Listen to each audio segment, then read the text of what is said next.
Hello, everyone. Welcome back to Savannah by Night, our Vampire the Masquerade game here on Knights of Silver Moon. It is, of course, not the only game we have here, nor is it the only game that takes place with any of the people here.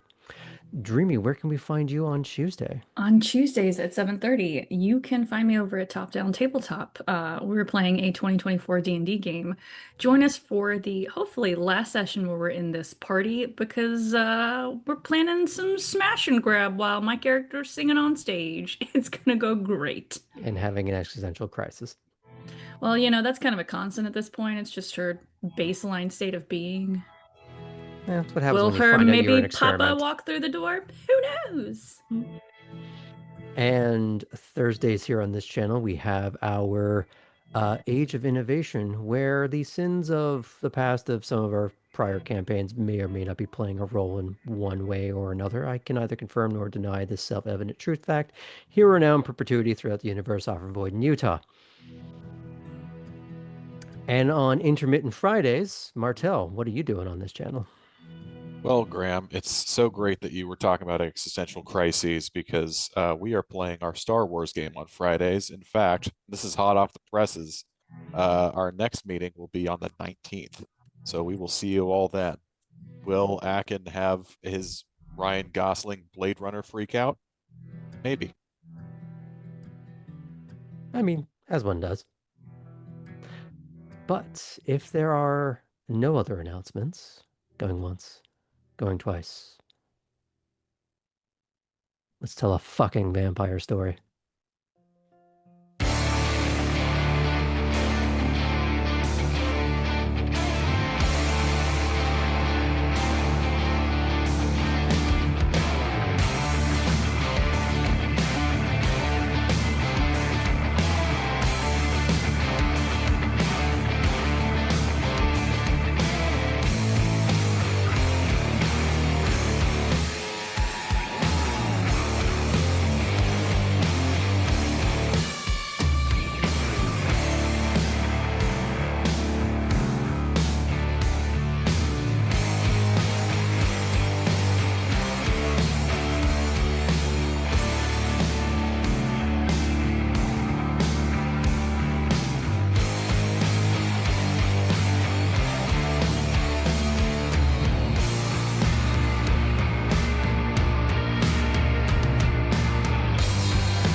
Last time on Savannah by Night, Cora and Poppy drove away from the scene of their latest feed, with the Malkavian in particular sharing how the experience reminded her too much of her past life, having to politely fend off the advances of smarmy clients.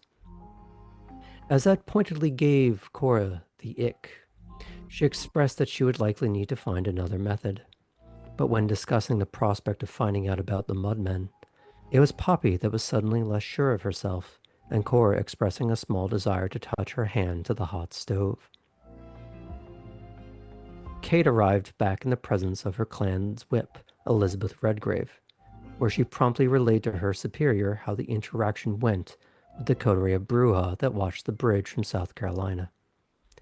Redgrave appeared impressed, or at the very least, had her expectations met, awarding the junior Ventrue an official job offer. Kate readily accepted the position, but had some additional phone calls to make in order to stay in the good graces of her primogen. Ellie brought Alice to Wormslow and was quickly abandoned by the perpetual child as she went to go show her newly acquired teddy bear to the keeper, leaving Ellie to bump into Artem. The two went for a walk around Elysium grounds as they talked more candidly about the encounter with the Mudman, the prince's offer, and Ellie's industrious intent to cash in on it. Most importantly, the start of Ellie's plan to tag and follow the creature. Kate had organized a girls' night out for Chris to lift her spirits after the recent stint of emotionally distraught evenings, resulting in the Vendrew bringing Chris, Cora, and Poppy out to a historic drag and dance venue called Club One. The Quattro started their outing in earnest by getting drinks at the nightclub portion of the building. For Poppy and Kate, this was simple and rote for them, using to their advantage the sexual current of the room to find someone that ached to be in someone's orbit, and making sure all involved received a heady experience. Cora flitted through the strobing lights and on her own corporealized memories of past feeds and fancies and her struggles with both, until, finally, she gave herself over to the flow of the room, and the room yielded exactly what she needed.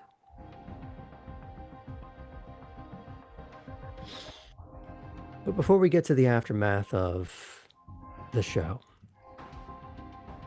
let's get back to Artem and Ellie, as they had completed their walk and the tension thereof. Eventually, they do begin to meander back towards the big house proper.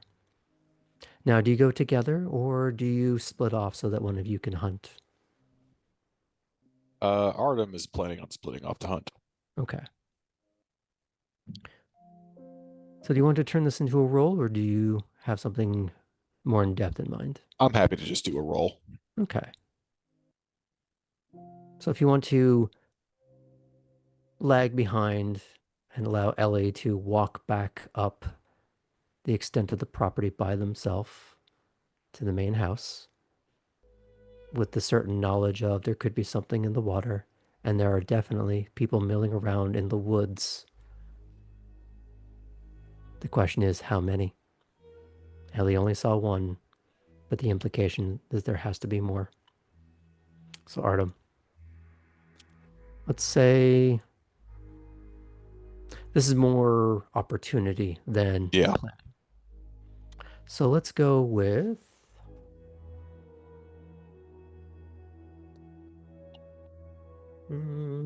Wits or perception, perhaps. wits or perception, and we'll go with survival. Okay. Sounds good. Perfect. We'll go with we'll go with a 5 because you're more in the southern half of the island where it's less developed. Okay. Well, that is going to net me 3. Okay.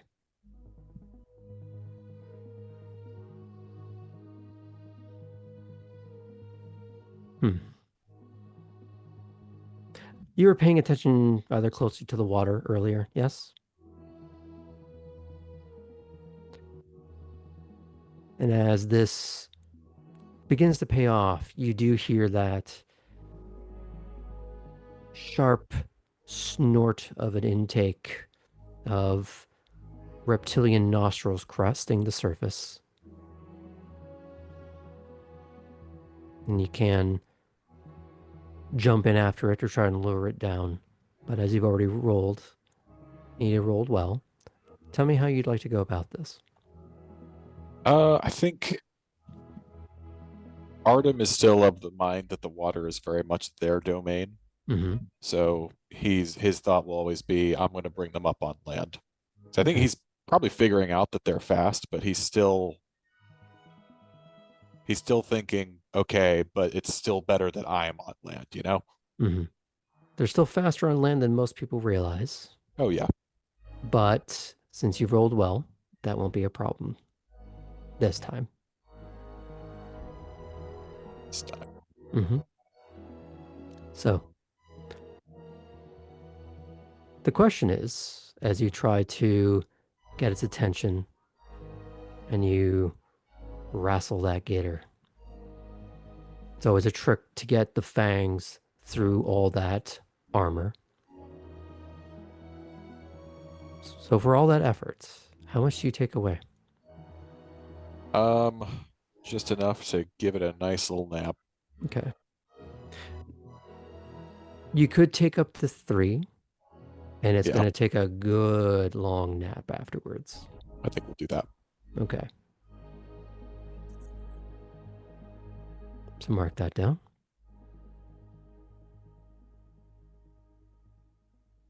How are we sitting for your blood? Doing a lot better, Graham. Okay. So that snort, snarl quiets right down till it becomes a.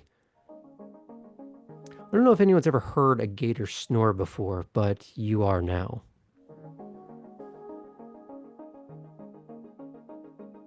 A lot of unique things that the gangrel hear out there. Mm-hmm. One thing to maybe color this, Okay. Artem would have just like split off, probably without even saying anything. Uh, would you have just gone back to the house, Ellie?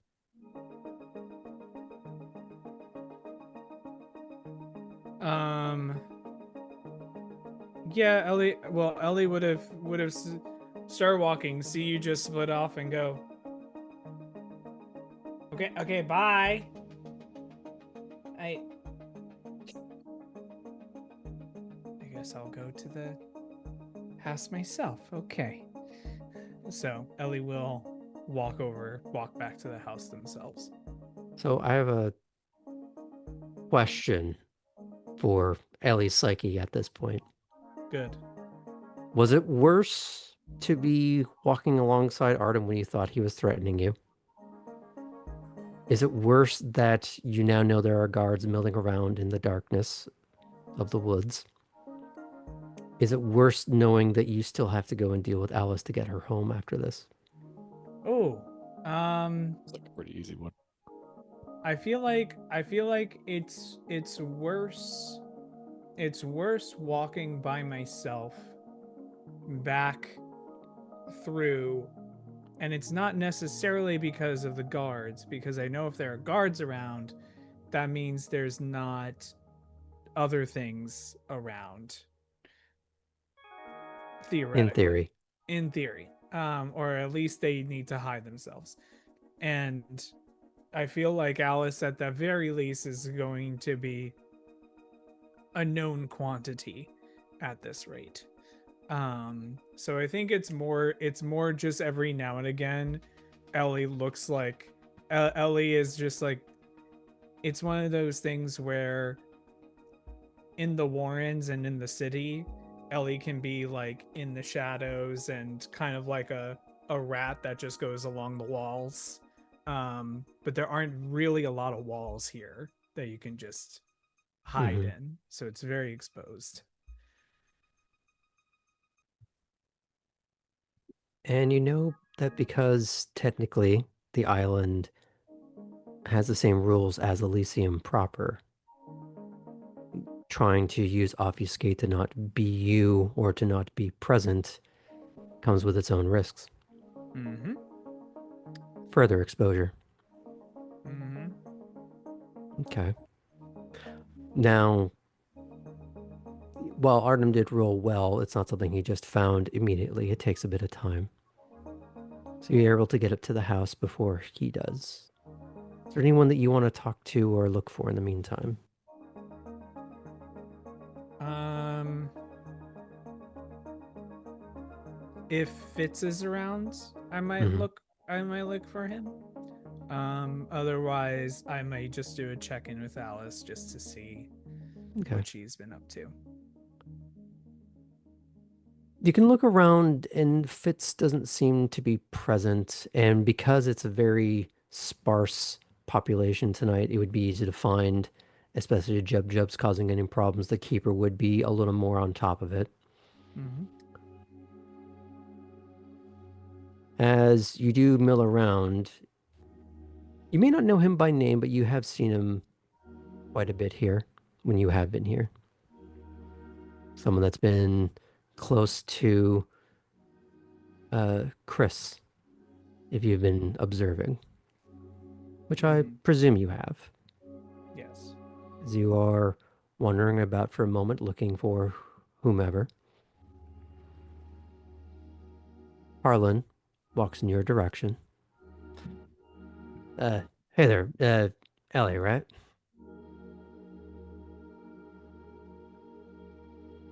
That's me. You got a minute?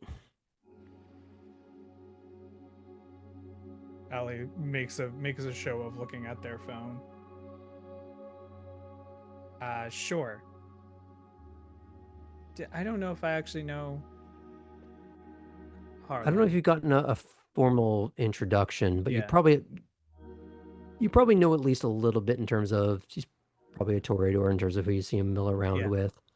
But he could also be a Malk for all you know. But I don't know him by name, as far as I'm aware. He may have been pointed out to you once or twice, but nothing special. And you are. Oh, Harlan. Sure. I have a minute. And he sort of directs you to one of the seating arrangements that's part of the main hall. So you're not going very far. It's very much open. You're not hidden away. Anybody who's walking through could see that you're right there and who you're talking to. He does take a seat, but he doesn't try to direct you to do anything. He's just trying to keep it casual, it seems. Ellie goes and takes a seat as well. Look, man, I ain't here to tell you your business or nothing. I'm more just trying to look out for people a little bit.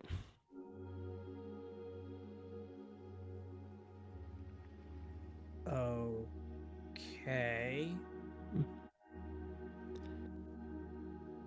I know you and Chris are having a little bit of a squabble. Yes, it seems like that's the news of the week, because apparently not much else is going on, I guess. Believe you me, it's a nice change of pace when that's the scuttlebutt. Uh-huh.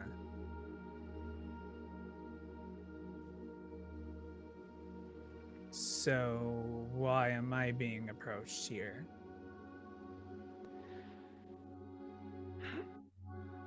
I want to see if I can help squash whatever it is.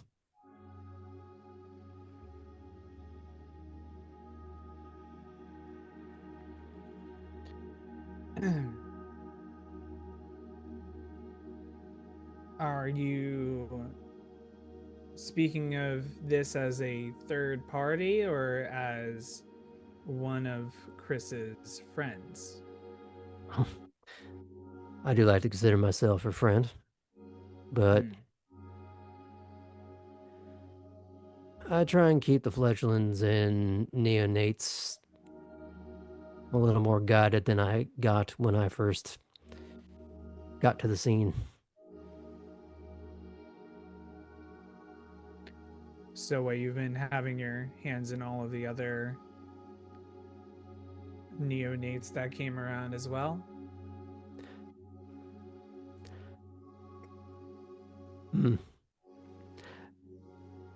That seems more of a manipulative way of framing it. I don't benefit much from it.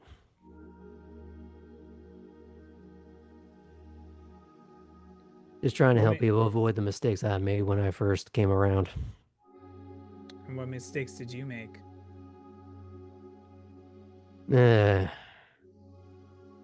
Messy. Stupid.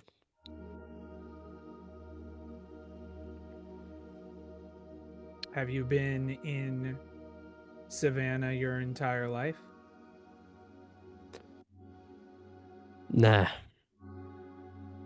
Name for the county I was born in.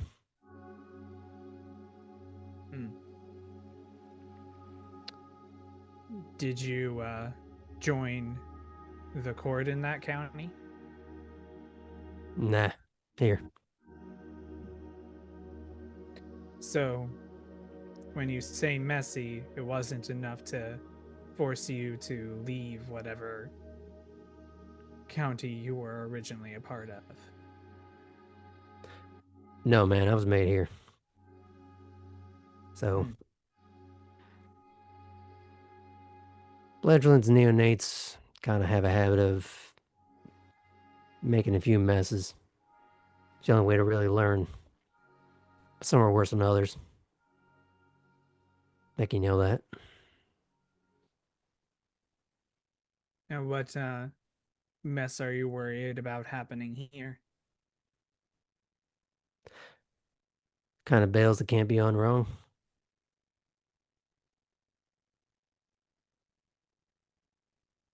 I'm sorry, what?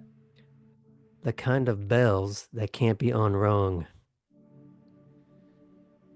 Huh.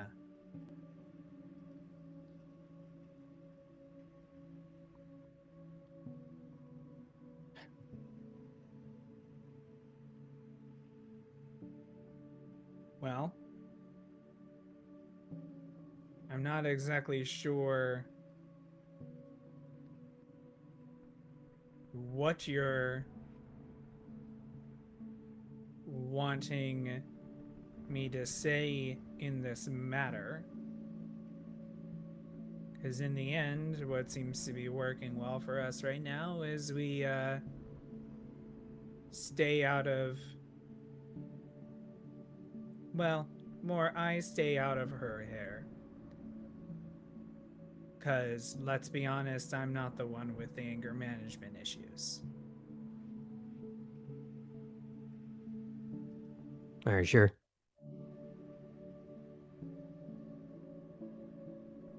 Ellie does their damnedest to keep composed at that comment. You want to roll for And that? willpower. Yeah, I totally want to roll for that. Because of the situation, though, I will not allow you to roll or add willpower to this. What?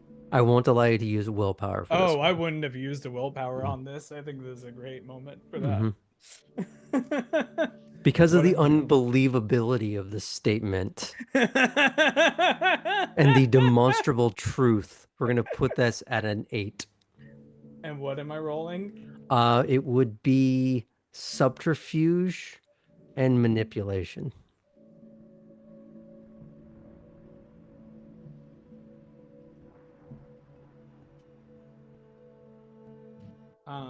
Hey Graham, Mhm. should it probably be a 9 because I have 0 dots in subterfuge? Yes. Be worse if I said if it was a 9 to begin with, because it would have to be a 10.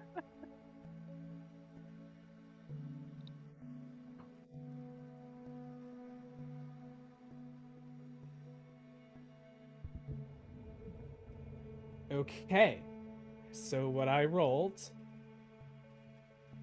Now I have to have him also counter roll to see through the bullshit. I really don't think you do. Really? Because I had a 10 Mhm. and it was canceled out by a 1, and then there is a 1 on top of that with no other successes.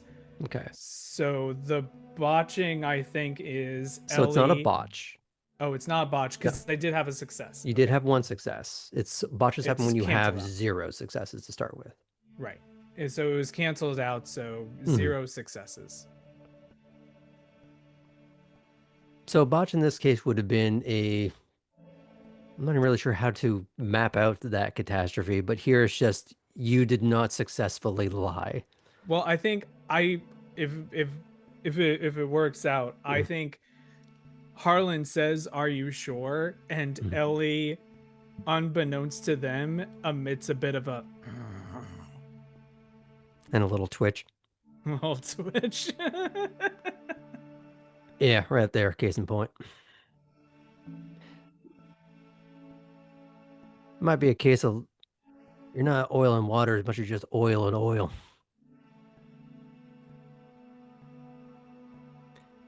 And the problem is both of you like playing with matches.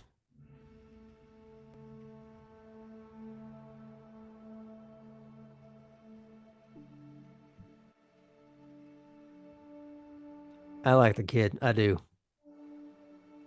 She is a bit of a tinderbox. I think we can agree on that. Yes, and it's clear that everyone seems to like her as well.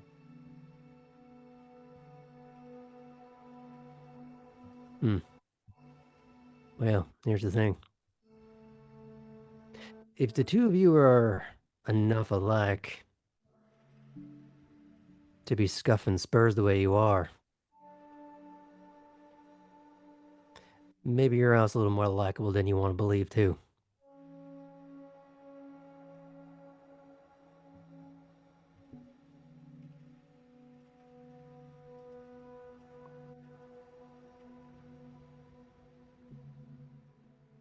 Now, the question is, do you want to find that out? Or you just want to cross your arms at me like that?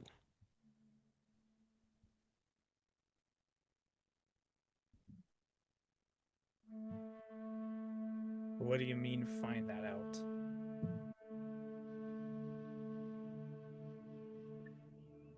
Let's say you and I go hang out.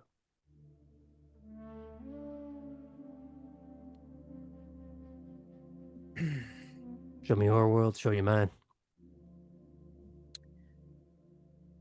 I don't know if you're as aware of this, but my places to hang out are relatively limited. Other members of the higher court have also made this very clear to me. In what way?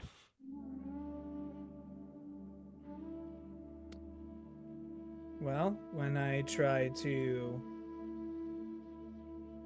ask other members of court, more specifically our prince, about safe spaces for someone like our friend Tabby, who doesn't have some of the talents I have, to mingle with the other ones, kind of gave the thing of master that talent or you're screwed. Harsh, but where's the lie?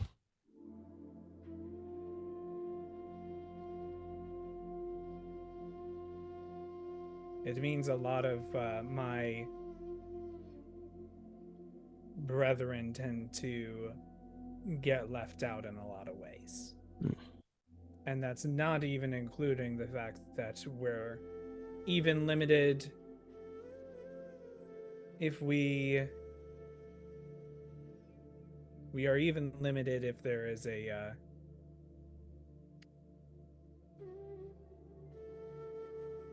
we can only confuse the eyes.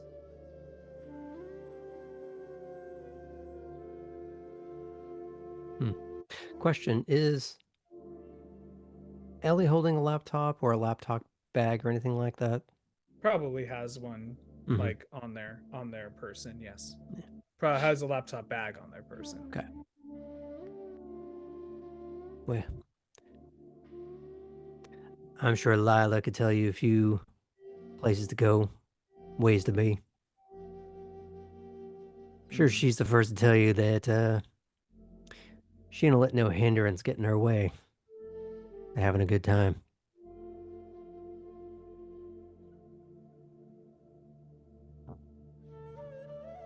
So what do you mean by going into your world? You know, there's a lot of places I go that, for the sake of preserving the art, they don't allow cameras. People put phones in little bowls by the door.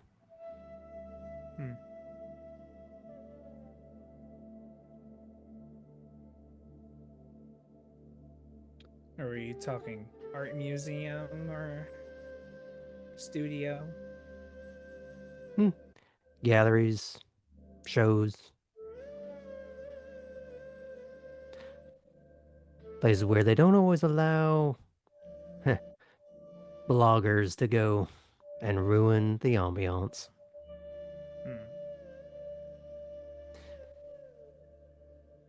Pretty easy for someone with somebody that could do something about this to blend in seamlessly if you want to.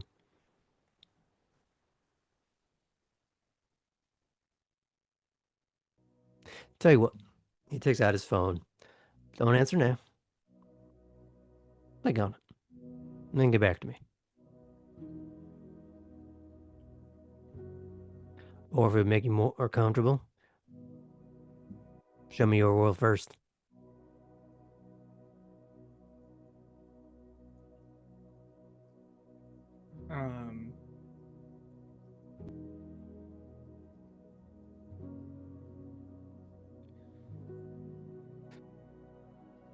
Fine, I'll see what you have to offer. Fair enough. And he doesn't press to get your number, he just offers you his. Ellie will get the number and text it with their name. Mm-hmm. All right. Well, thanks for hearing me out anyways. Hope to hear from you soon. Sure. And he'll get up and walk away. I'm assuming you're still going to go find Alice. Yeah, Ellie's gonna sit there for a little bit first. Mm-hmm. It's the first time that someone's approached Ellie, and it's not because Ellie's been in trouble for something, or because there's a need for Ellie's skills in a particular way. So Ellie's a little thrown off by the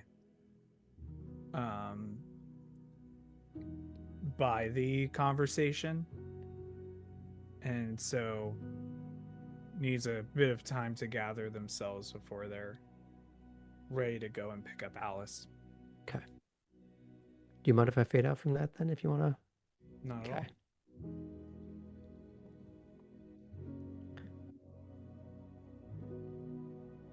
Chris, Cora, Kate, and Poppy.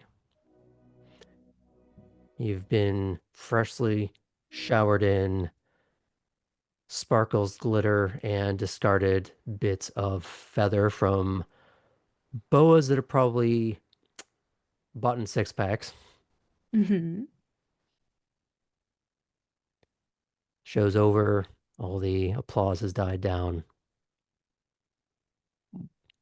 What are you lot doing now? How late is it in the evening? It's getting pretty late. Okay. To the point where it's approaching early, if you know what I mean. So we probably should head back to Wormslow.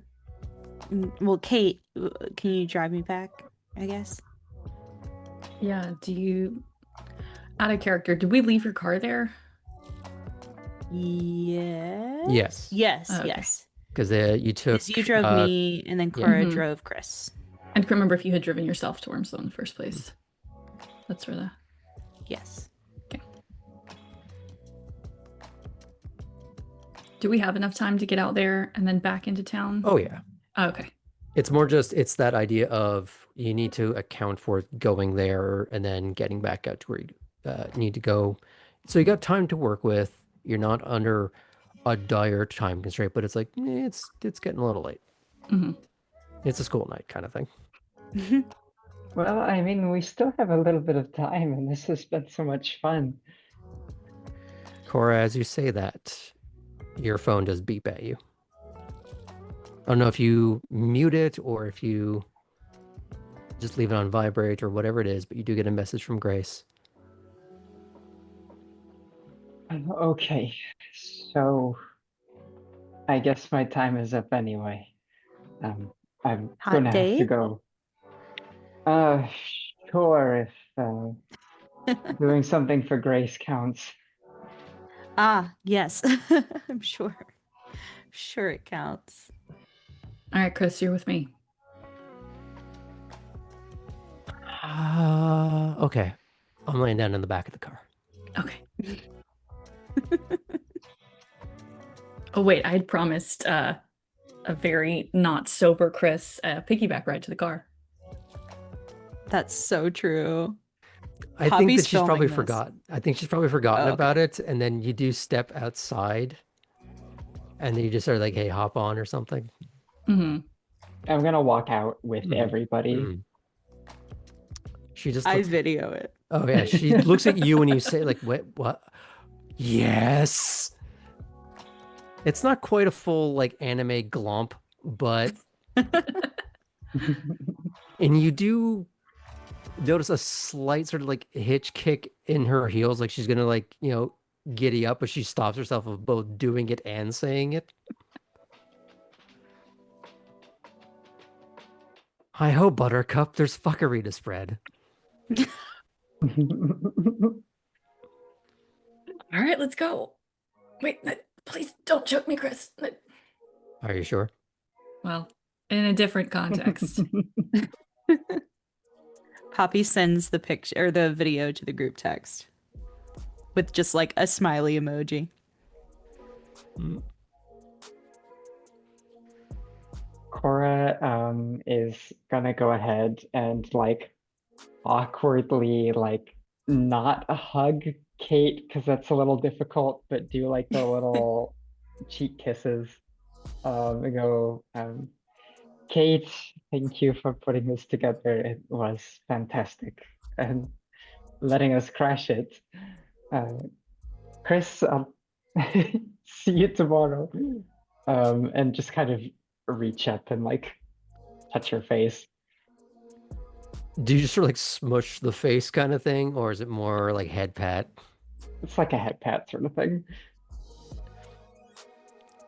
There's this angry smile that accompanies that, but then she kind of just sort of like leans into it. Fine.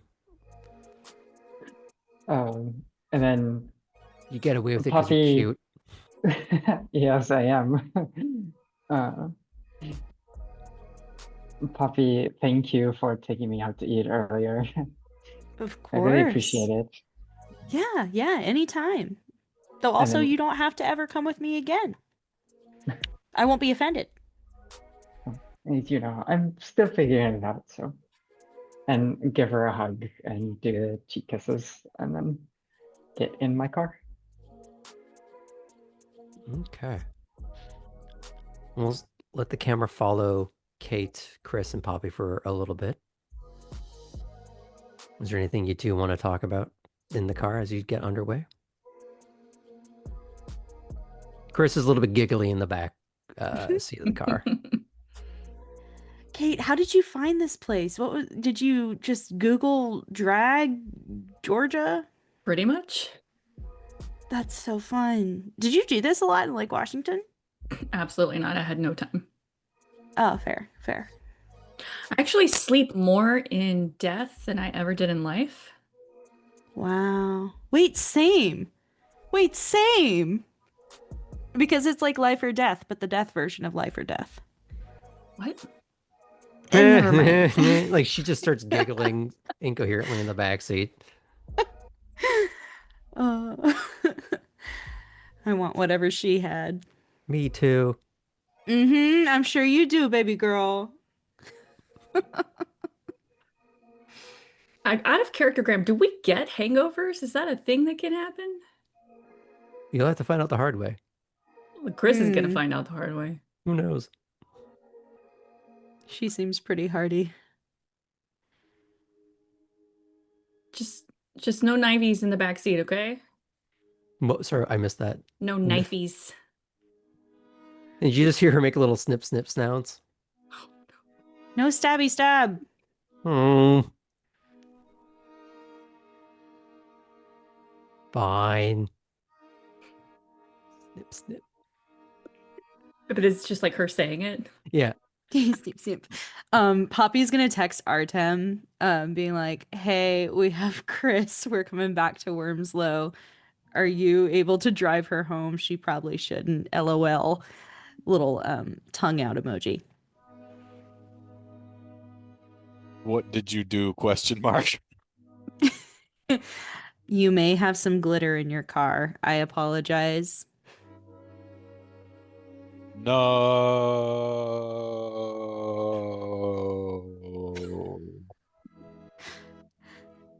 Insert like an appropriate Trixie Mattel gif that Poppy will send in response.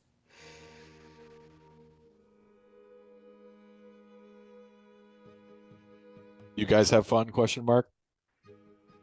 Poppy will take a selfie or like a short video of Chris in the back seat and Kate. Say hi to Artem. Hi, Artem. Actually, She's our no, she'd do designated driver. this. She would be. Oh, excellent. Excellent. There we go. Good. See, we're fine.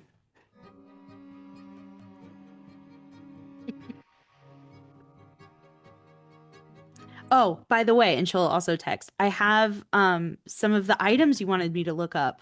Maybe I can give them to you at movie night. How TF did you get them that fast? I'm really good at online shopping. Jesus. You don't have to call me Jesus. Now, did he type Jesus or did he type in Cyrillic?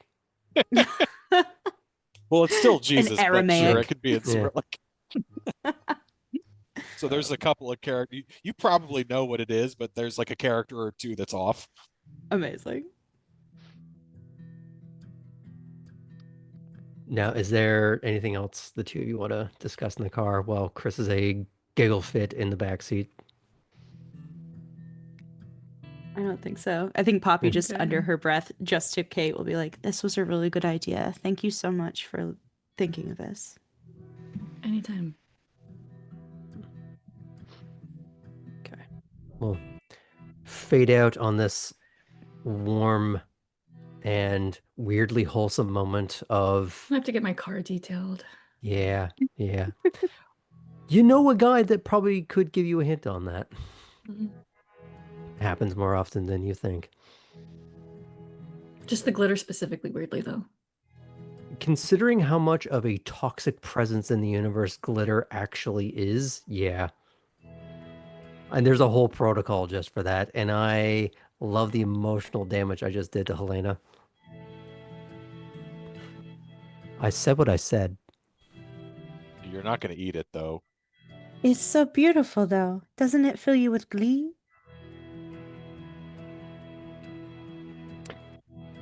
Camera pounds out on that. As Cora, you are given some directions. Sure, yeah, I'm gonna take time now that I'm by myself to actually pay close attention to this message. Mhm. You're going to meet the gentleman that you ran into last time. And it gives you a map pin. When you're done, tell me. I will give you the next step.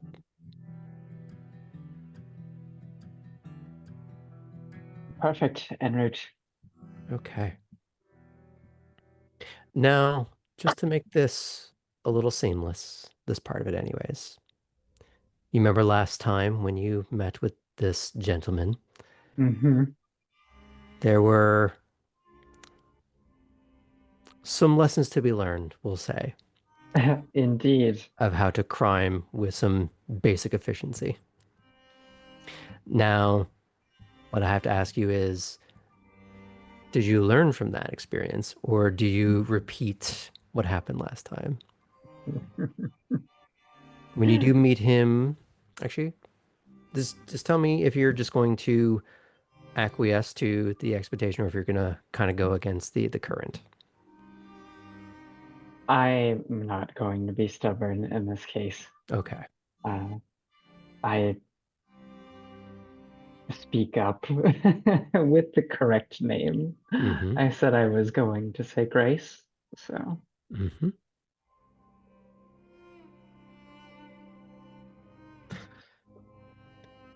Okay. So you do have to, of course, go up to Savannah's main hospital campus. You do meet the familiar, or semi-familiar, yet unnamed EMT, with an oversized cooler in the shadows behind some of the fast food strip malls that are closed for the night. Mm. He does not meet your eyes. He seems to know to avert, but still remain attentive and aware. there won't be any funny business. We really don't need to. Who sent you?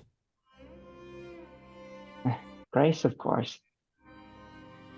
And he sort of kick slides the cooler in your direction, and it's not like a little lunchbox. This is more like something you bring on picnics. So, what do you get from our little arrangement? And he sort of adjusts his cap and he walks away from that. I'll open it up and take a quick peek, see Mhm. what's in there to make sure that there is, in fact, stuff in there. Oodles and oodles of blood bags. Okay, I'm glad I ate recently. So I'm assuming you load that into. Trying to remember with that car if it's a trunk or a frunk. In this one, I think it has a typical trunk, if Okay. I'm correct.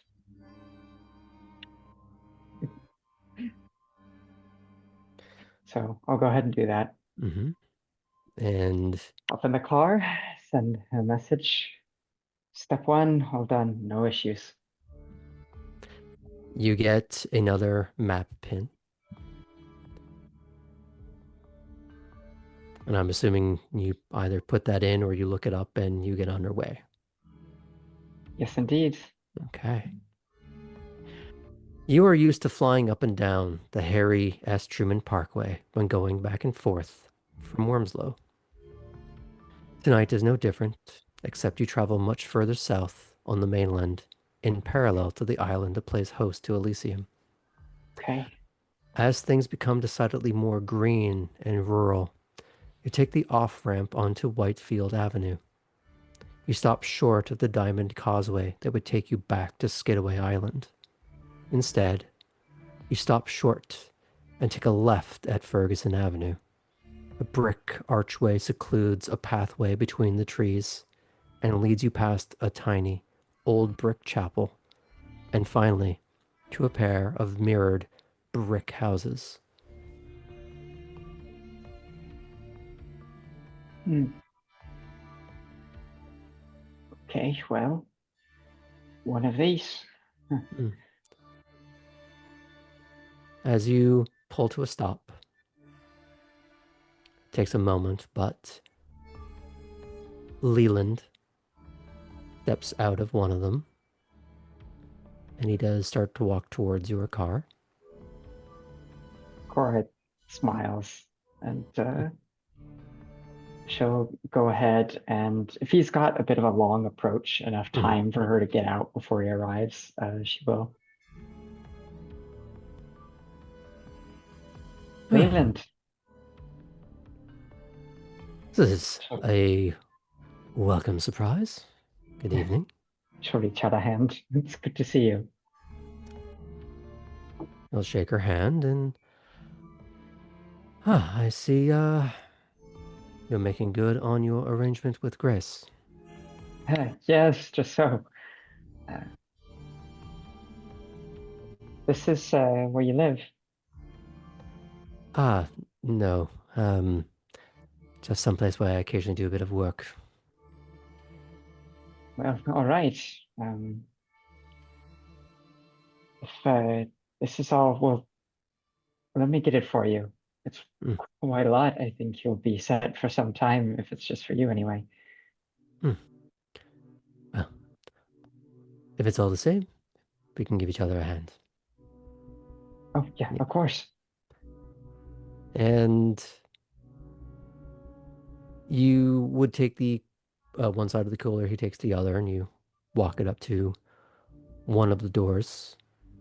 Say the building on the right, one more hidden by some of the brush and trees.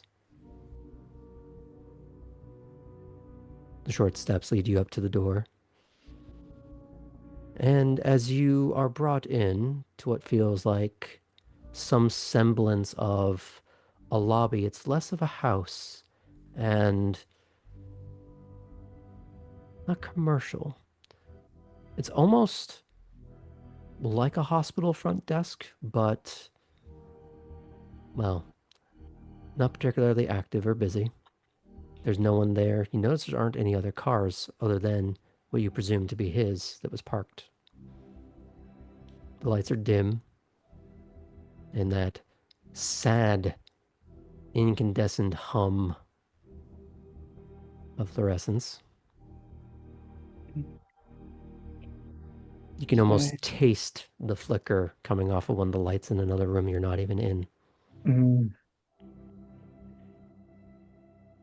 Is this a second office for you or something? Something like that, yes.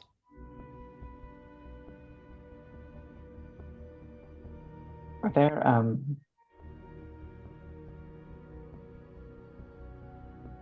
is this sort of an inpatient facility, maybe?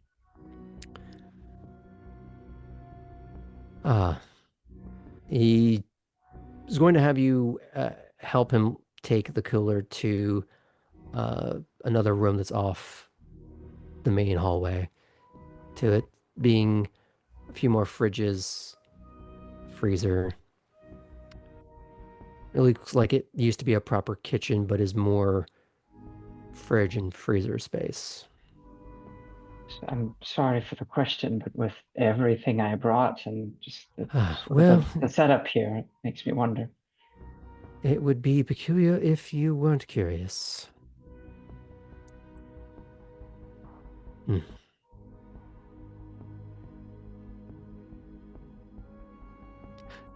Do you understand what it is I do for the clan, yes? For you in particular?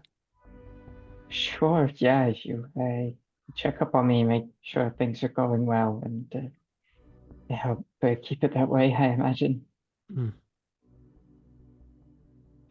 And you do see this rather sad, grim expression on his face. What do you think happens to those that aren't doing so well? Uh, for us, I imagine it can be dangerous, not just for ourselves. I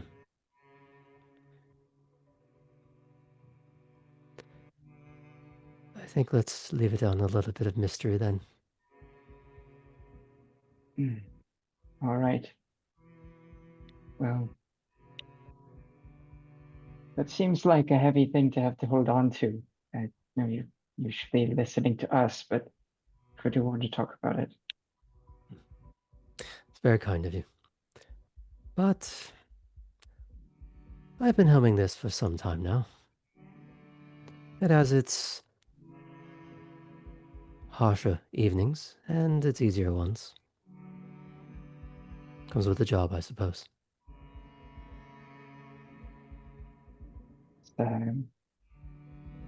Anyone ever get better again?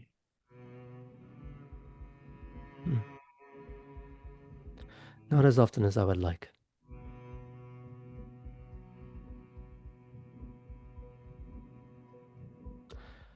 But for some, there's still hope. But we have to measure it on decades. If that.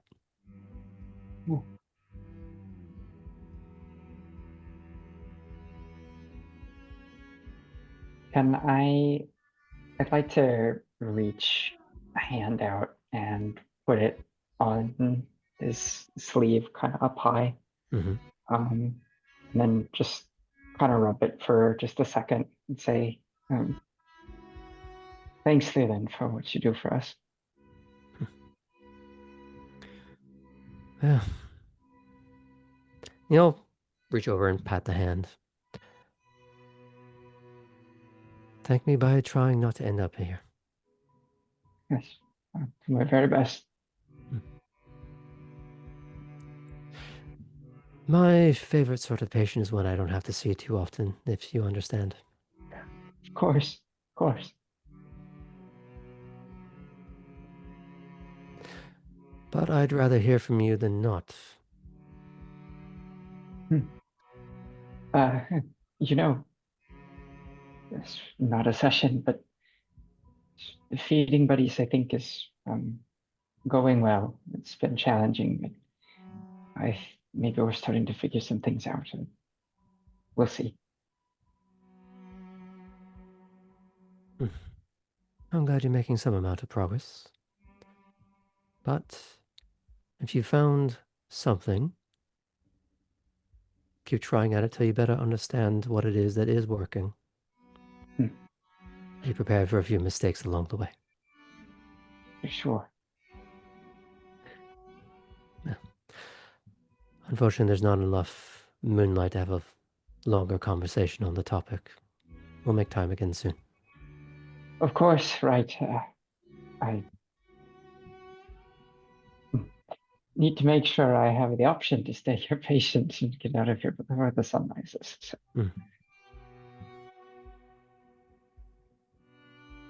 If you, for some reason, aren't able to make it all the way home, as always, Wormslow.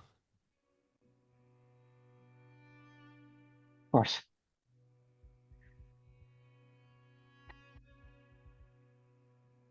All right, well, I'll leave you to it then.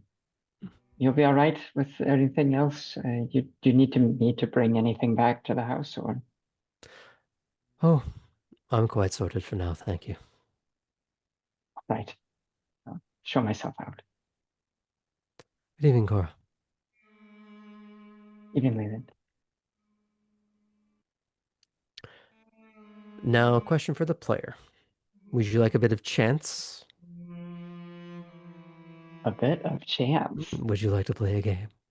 You're asking me this. I know. You understand. I know what I'm doing. Okay. So, Sure. I'm going to have you roll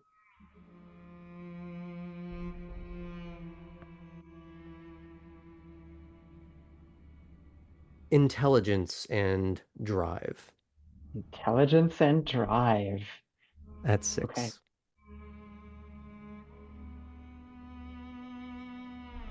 This is to determine whether or not, in all the capacities as a driver, and you kind of having a better sense of where you are in the county right now, whether you can actually make it home, or you're going to have to try and ditch out at Wormslow. All right. Let me see. Open up my dice here. Check my character sheet one more time. And roll.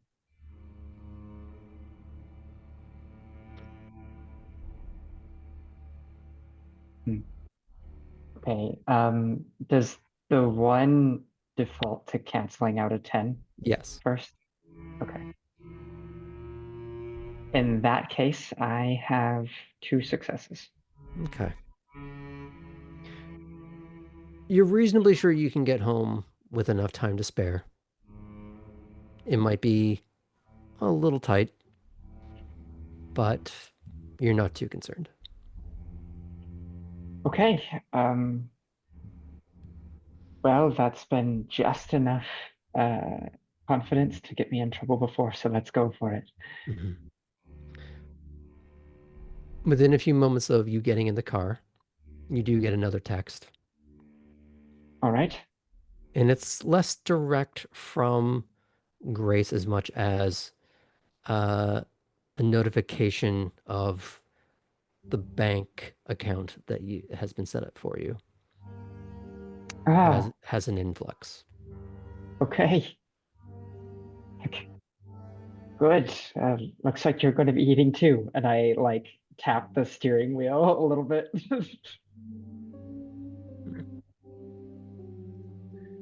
And off you go, I assume. Mm-hmm. Okay. Just going to pan back over to Elysium as Artem. You are finally walking up to the parking lot as Kate and Poppy bring their drunken charge up to the house. Arden, we got you a present. Oh, good. I can't wait. I would say Chris is trying to hide behind Fulton, but knows it won't work, so she could just sort of just jump out, still covered in glitter, and try and hug Artem. Oh, that's not. Oh, you did it to get glitter on me. There's a bunch in your hair, Chris. Just kind of. Just Yeah. Yeah, she's gonna like step and just like in his face, basically try to do the whole like hair tussle thing. You are a goblin. sparkly goblin. Hey, look, I don't use true things against you. What would you use? I'm perfect. Oh, sweet. And she just sort of tries to reach up and boop you on the nose. It's gonna get like just out of reach. And then she pokes you in the stomach. My glittery, glittery stomach. Mm. She kind of looks at you just like, and she knows like the few slight damp spots on your clothing. Did you go after another fucking gator? No way. Yeah, way. Is They're that just big. like your They have a lot of thing? blood.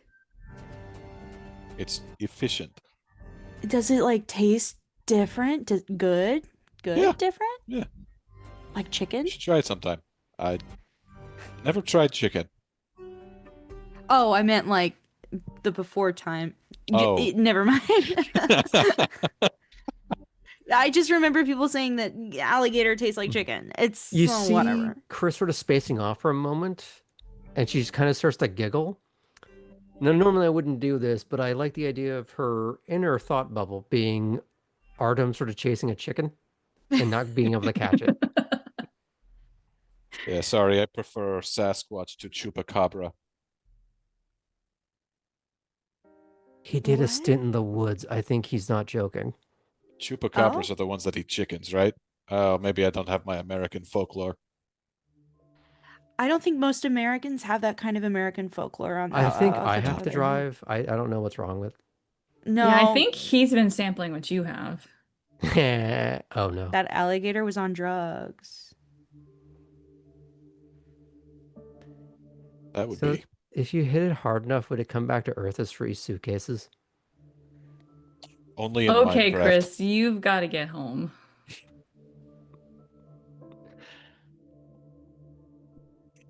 Had a good time? Hmm. And she sort of like, she does start to meander towards the car, but she stops, spins around, and gives Kate like a big hug, but from the side.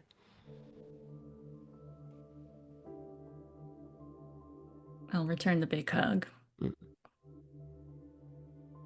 And then she will go and give a proper hug to Poppy and kind of get like, because I think Poppy's on the shorter side, right? Yeah. And she'll kind of kiss the top of her head. She's like, I'm going to need all your help with makeup now. Oh yeah. Because I don't know yeah. how to do this shit. It's really not that hard. I'll show you sometime. Not tonight.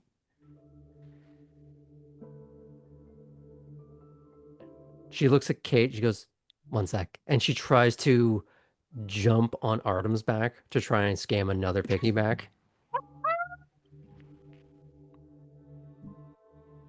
It's only fair Whatever. it's your turn, Artem. I imagine even if she got a running start, it wouldn't even move you. Oh, yeah, no. It's just George of the Jungle hitting a tree, just no movement whatsoever. She like, Yeah. But she's clamped on. okay. Thanks, guys. We'll see you soon. See you soon. Tomorrow, I guess. See you tomorrow. You do hear her do a little bit more of that drunken giggle again. It's like he's a Clydesdale. I don't know what that is. The fucking horse, Artem. Aren't you like Animal Boy? It's the beer horse. Peter Horse? Yeah. Budweiser?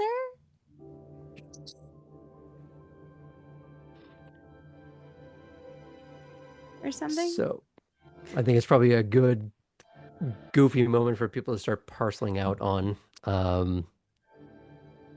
Do Poppy and Kate say anything else to each other? That's just that I'll see you tomorrow. Okay. So as you start getting into your cars and filtering out, I know Artem, you wanted to ask a little bit more of Chris, but I want to pan back over to Ellie real quick. Eventually, you do find not Ellie. You find Alice up in the library, and she's sitting opposite of Lump, and they're engaged in a game of chess with Atherton in a nearby chair, kind of enjoying the social silence while he reads a newspaper and just sort of idly pays attention to the game. From the looks of the game, how is it going?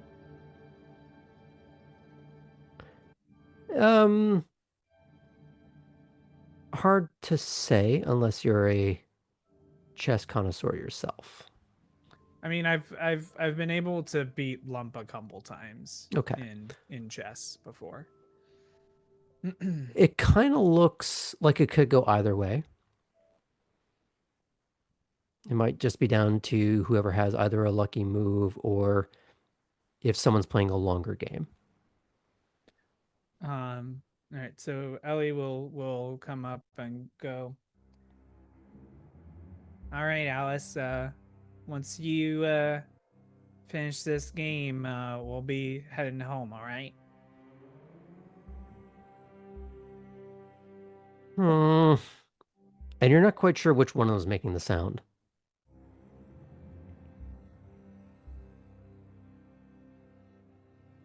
Yep, it's getting late, so we're going to have to. So just make sure you meet me at the front once you finish your game. All right. She kind of just stares up at you like she's trying to glare, but it looks more sketchy than anything else. She's just like little like Leo DiCaprio giving like the suspicious meme, and then a piece moves on the board. She looks down like, oh, and Lump is just sort of coyly drumming their fingertips on their misshapen cheek. Okay, we can go.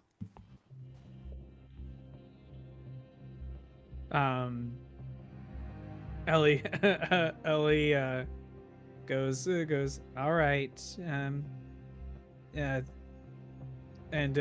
winks at Lump as they leave. As like as Alice is walking away, we'll like wink at Lump for pulling that move. And then we'll say, see you, Mr. Atherton. Oh yes, have yourself a lovely evening, Ellie. And Ellie will start heading with Alice to the front. Okay. Now, as all the cars are beginning to filter out for the night, is there anything you want to discuss with Alice on the way home?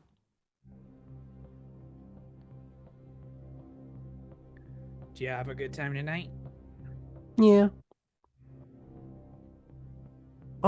and she holds up the teddy bear, and it looks more freshly laundered. And a couple of the spaces are neatly sewn back together. The ear is, it's been sealed would be the better way to put it. Like they can't just add more fabric, but it looks like it's been properly amputated, so it's at least not leaking stuffing. Huh. Someone help you with that? Mr. Atherton. He does some good work. Mm-hmm. And she just sort of like holds it up a little bit while facing her, and then she just hugs it back in her arms.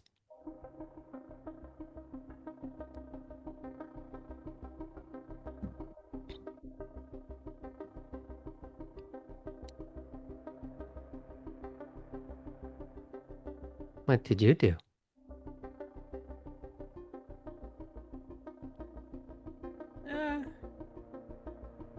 Walked around, had a couple chats, made some plans. What kind?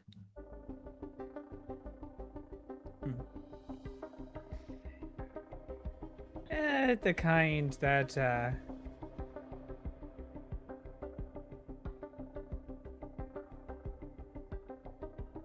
gonna,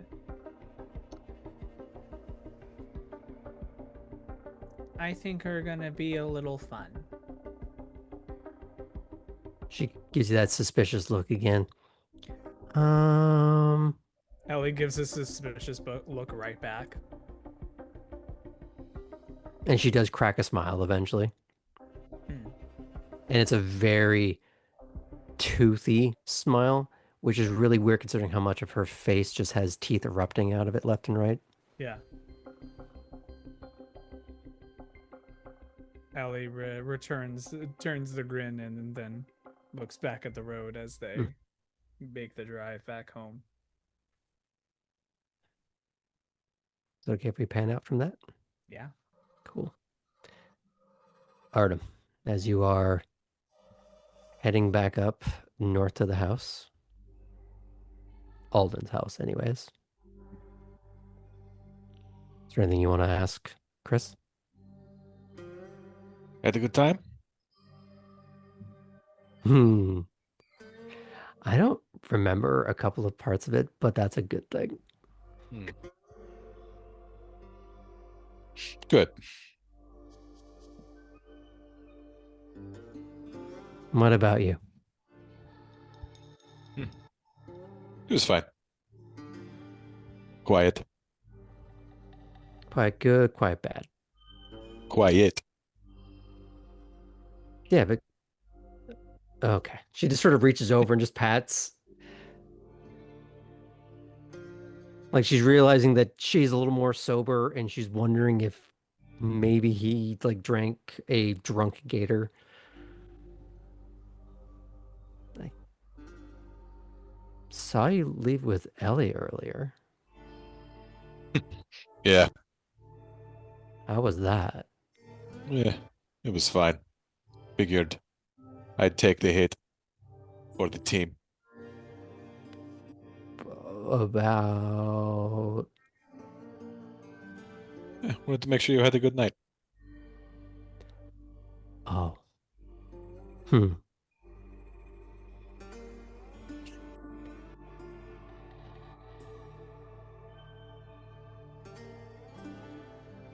I'll tell you about it tomorrow. Yeah. I gotta find the shop vac. This is gonna be a fucking mess. You'll be fine. I'm not worried about me. And she like looks around the car.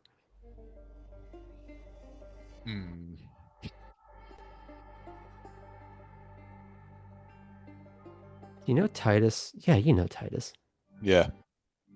She got a good track record with glitter.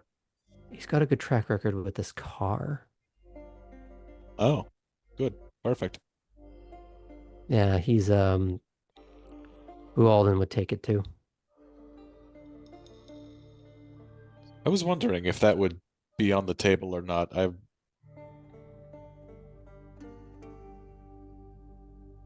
It's weird thinking about what you should and shouldn't tell people, you know? You're gonna have to narrow that down for me. I mean, I don't know. In this case, something happens to the car. Is that something we'd want to like hide, or is that something we'd want to? I think I it don't know. depends on how bad it is. Does it need Right. to be vacuumed? Yeah. Maybe shut the fuck up about it. If it's in pieces that you have to bring back in Tupperware, um, you're gonna have to talk to him about that. Well, if it gets that bad, I'm probably gonna try and skip town. But If it's I that get bad, what you you might mean. be in the Tupperware. Yeah.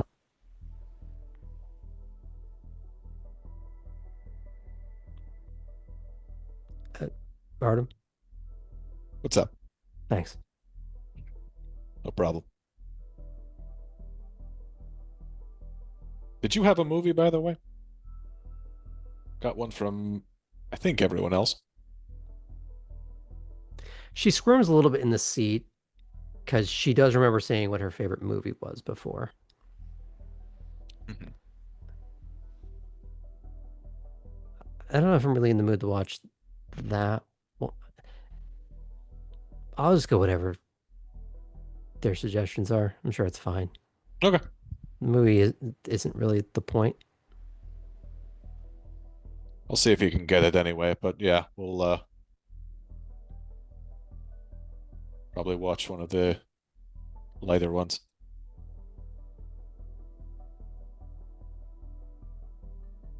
And if there's nothing else, we can fade out on that. And more importantly, we can fade out on this particular evening. And as a result, I think we're going to go to break.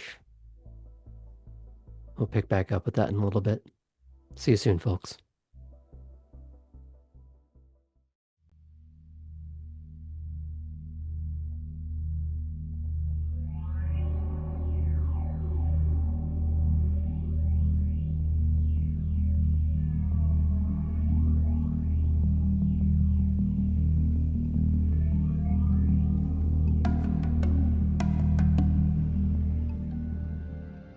Welcome back to the second half of our shenanigans by night.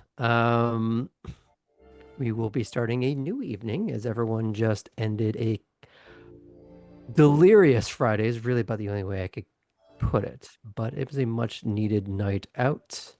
Some distractions from the chaos of the world, both fictional and otherwise.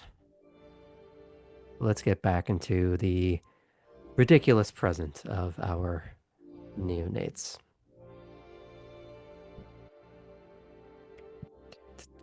Okay, so we are beginning a new night. Let's start with some bookkeeping. Uh, can we say that Artem sent Atherton the list before they went to sleep? Sure. Cool. We'll get to all the necessary additional texts and stuff at the end of this. So let's start with your nightly blood expenditure. If you do not have the requisite merit, or let me start in the correct order, just for waking up, you spend 1. If you are intending to be around humans and you do not have the requisite merit, you may want to spend that point now.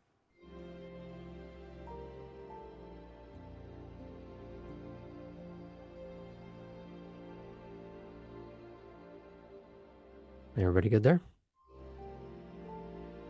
Okay. Willpower. Everyone gets back 1 automatically, but if you are in further deficit, now would be the time to present some arguments. Who needs to make good? Just used one the other night, so I'm all set. Okay. Everyone else good? All right. We have completed an evening, so everyone gets 2 additional experience points to add to their sheet.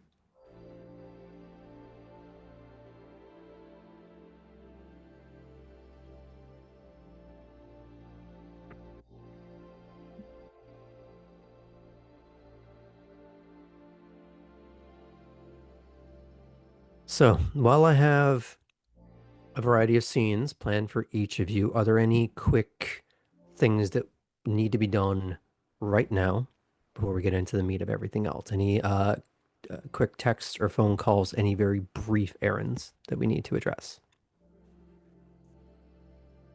Poppy would have probably kept up with Lump's chess game before going to bed the night before. Just wanted to. And maybe a move or two when you woke up? Mhm. Okay. Anybody else with the little small asides? Just the movie text to Atherton. Got it. Ellie is going to text Poppy. And it's going to say, hey, I'm gonna need some supplies at my local vet's office. Can you help either tonight or tomorrow?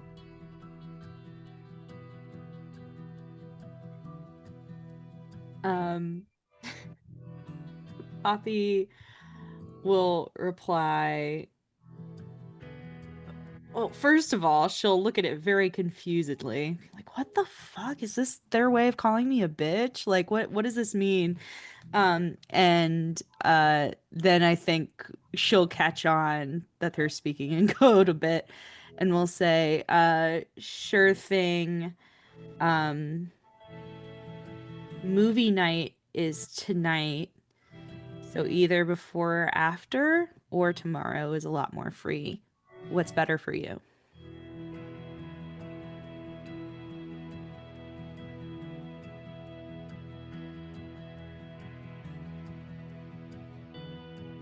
Oh, you're Is muted. there a court movie night? And then underneath that, there's gonna be Would you say court? group, family. I would say family probably.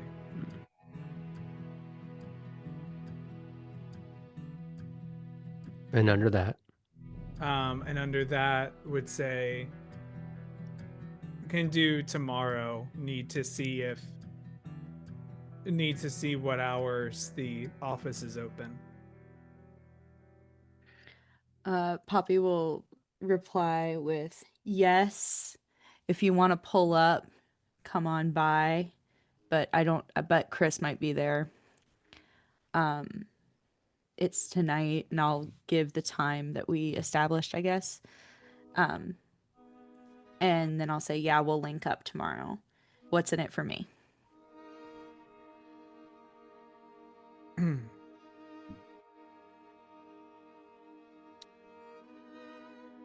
I'll get some payment for you. You'll have it tomorrow. She'll send a dog emoji, a cat emoji, a doctor emoji, and a thumbs up emoji, and we'll say, awesome, can't wait.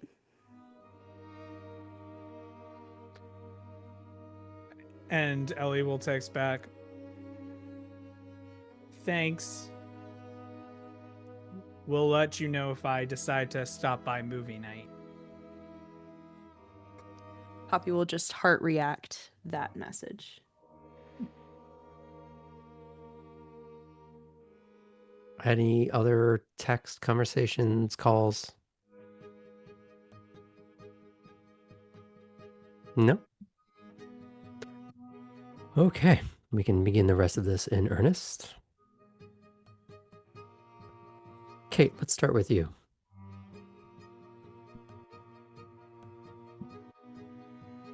How do you start your evening?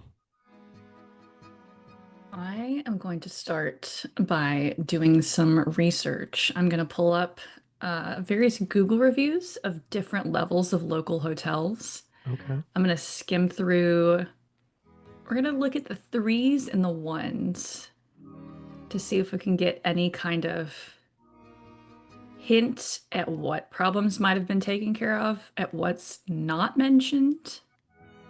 Trying to read between the lines, which From is difficult. having It's done difficult on Google Review or Yelp or anything like that Uh-huh. because so many of the people that post on there are just such bullshit responses Oh, anyways. I did some of this weekend, and so many is I booked the hotel where one of the floors is a club and it's noisy. 1 star.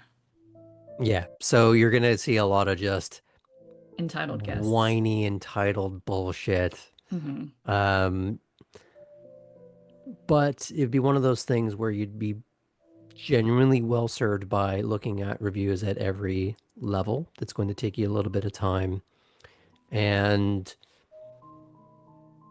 while it's interesting reading some of them, and some of them might provide a little bit more insight than others in terms of maybe what you can expect when you go there, it's hard to find those between the lines of this terrible thing happened, but it's been covered up, if that's what you're looking for. Yeah, not so much. Just again, it's almost like what's not there. Knowing that Google reviews can be well curated.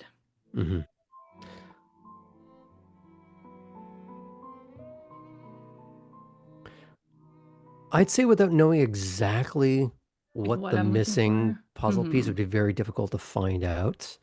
And it's more some are a little also just more- like acquainting myself with all that's out there. Yeah. So actually, it's part of my research for the game is I spent a lot of time on Google Maps, a lot of Street View, and it's looking at establishments both in the 3D Street View and while looking at reviews just so I can learn about them. So I imagine you're doing a lot of what I do. It's where there's some method to it, but also some scattershot quality to it where you kind of just have to get a little lucky to find something interesting about it. But it's more just acquainting yourself with random places, seeing what's interesting, looking maybe at how would you even park when you get there, where are sort of the alleys, the blind sides, ingress, egress, kind of the basic things. What things would you have to continue? Like what direction do the bulk of the windows face? So it's little details like that. It's a little bit useful for what you might be doing.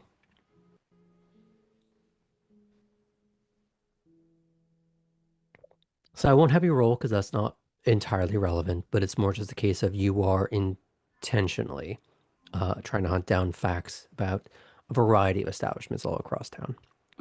At a variety of different stars and levels, because she even mentioned motels and things. Yep.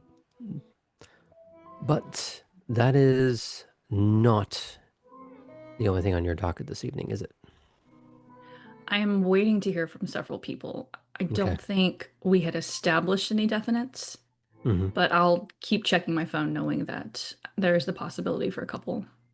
The one that was an indefinite was Rook that he would get back to, but you know that you would have to seek out your Primogen and have a more direct conversation. Okay.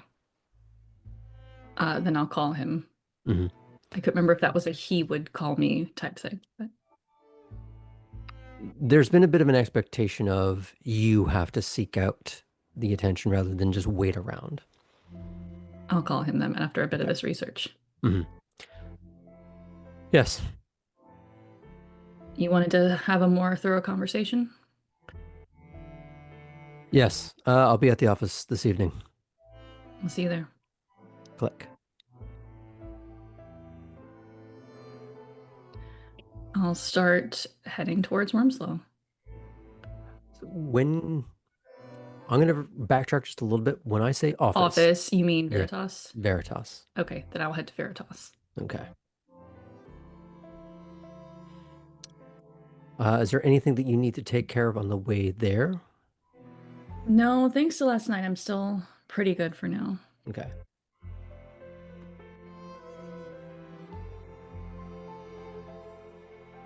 Hopefully I don't get punched and need to use more blood, but we'll see how the night goes. Hard to say. Yeah. The night's still young. Okay. You are once again required to head to Hutchison Island, but to meet with your primogen. The site has become somewhat rote as you have gotten acquainted with driving back and forth over the Talmadge Bridge. Both views coming and going towards you with views of the island itself. And when you're coming back, you can see the lights of the cityscape that is Savannah. The bridge that you constantly cross, giving you perspective and elevation. Something appropriate for a Ventrue to have that repetitive symbolism in their life. But instead of going up to where you expect to be spending more time at the Hilton, or the Westin, my apologies, you head to the smaller but no less impressive in its stylistic brutalism, the Veritas headquarters. How did you dress for this encounter?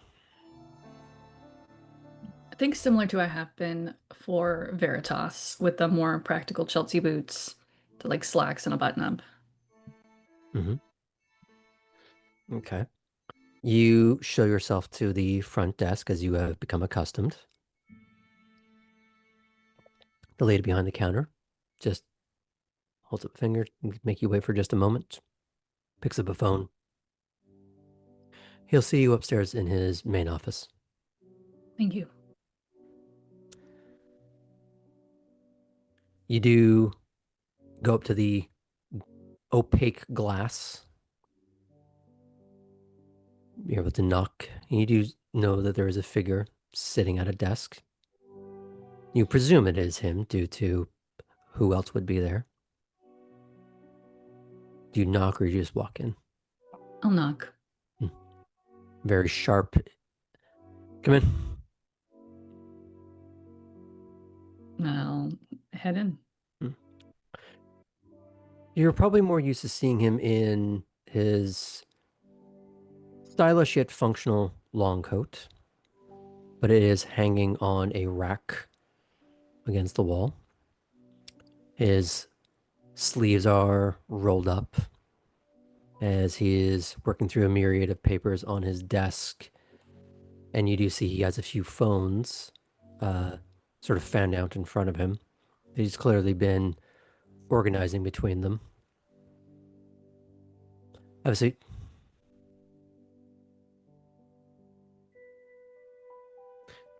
He does sort of reverse fan stack the phones so they are out of the way. He collates the pages together neatly, quickly turning his organized chaos into just pure organization. It went well last night? It did. What did she have you do? I'd go talk to the brouhaha that hangs around. Looks you over briefly. With your head still attached, I'm assuming positive outcome. Just a little cheek fracture is all. I'm assuming with you that's literal. Mm-hmm. Did you respond in kind? I made the first move. Which was? A little bit of presence and dominate. Jolene didn't take very kindly to being dominated, hence the cheek fracture. But I stayed on my feet. Good. Which leads me to my caveat. I understand that martial is not your preference. It's not your training. It's not your background. I require all of mine to have some capacity in it, be it firearms or something else. Do you understand why? Mm-hmm. Say it. We have to be able to stand up for ourselves, to stay on our feet, be able to handle things. The last one is more comprehensively correct. There are more mundane reasons why I would require you to be in reserve. For example, when the storms roll through, additional security and extra hands are necessary.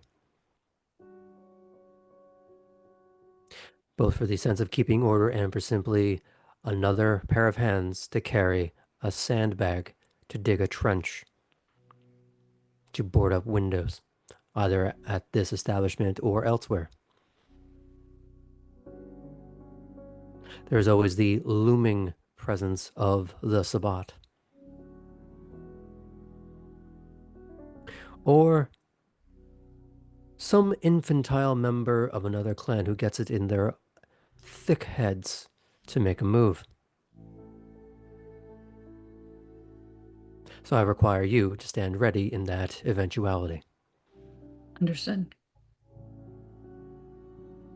Any questions? No. I spoke to Rook last night, And and we're meeting with Thatch in the near future.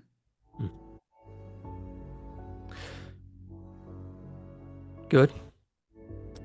Thatch will be able to show you a few things that would be considered exotic. I'm not going to have you laying out C4 when you're this untrained and undisciplined, but eventually you will learn how to use some of these accoutrements. Perhaps a year from now, a decade from now, you will be required to breach a door. Either for me or for Vesper. It is eventual, inevitable. Conflict is a requirement of what we are, both clan and species.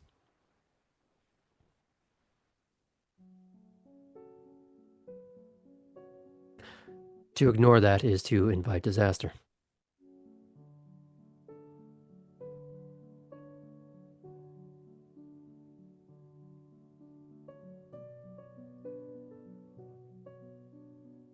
Is there anything you wish to add to that?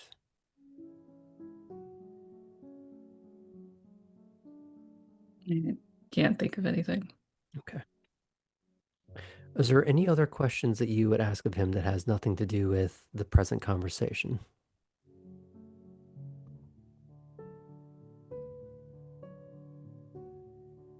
Not at the moment.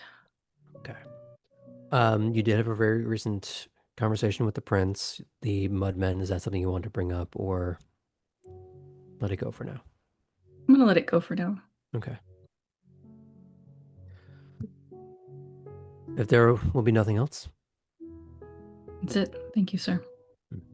he will get up and he will open the door for you. Let me know if you run into any other situations. Yes, sir. And you confidently stride out. Hmm. Now, before we fade out on this, is there anything that you wish to go take care of before you settle in? I'm good. I'm okay with having a little bit shorter. Okay.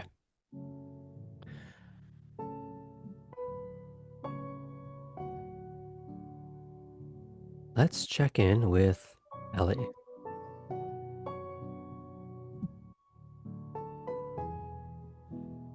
How would you like Hello. to start your night?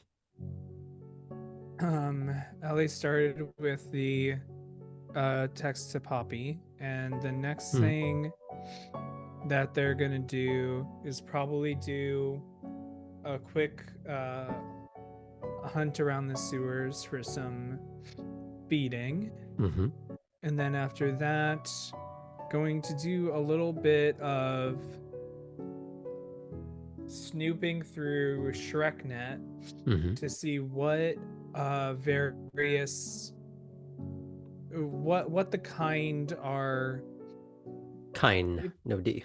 sorry, what the kind are saying about, not necessarily about mudmen, but if there's anything based on the conversations Ellie had with Artem and others that sound eerily similar to Okay. what There we is. encountered. You had also wanted to meet up with Fitz as well at some point. Yeah, that was gonna be Okay. after I. Okay. Let's start with a quick roll for a feed. Right? You want to try and find some rats or Yeah, just some rats. okay. How would you like to go about that?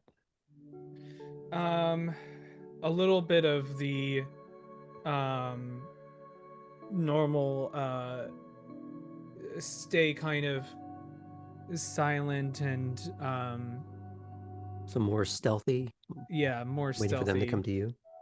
Yeah, Okay. go along the walls and wait for one to just not know I'm there. Almost they step onto my foot and grab from there. Okay.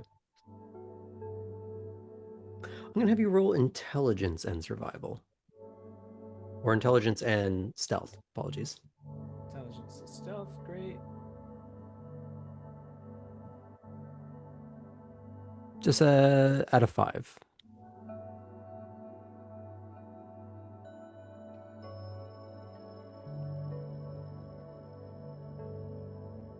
Woof. Bunch of stuff got canceled out, so that's 1 success total. Okay. It does take you a little bit longer than you would like, but you are able to find something. You're not able to find a lot. So I'll give you 1 point for that. Okay. If you want to do more, it's going to be at a higher difficulty and it will take up more of your night. No, I'm gonna move on. Okay. So what's your next thing? Well, maybe the next thing is to at least get the ball rolling with Fitz. Because then I can do the other research after that. So I'm gonna find out if Fitz is nearby. Are you going to be looking for him or do you text him? I'm gonna look for him. Okay. You would know that it's a little hard to find people unless they really want to be found or if they're at their dormitory. Like for you, it's a little easier, kind of just walk down the street and just knock on Lila's door and pretty easy to find out. But you're not exactly sure where Fitz roosts. Obviously, it's somewhere, but it's not like there's addresses on each of the little corridors, and there are many.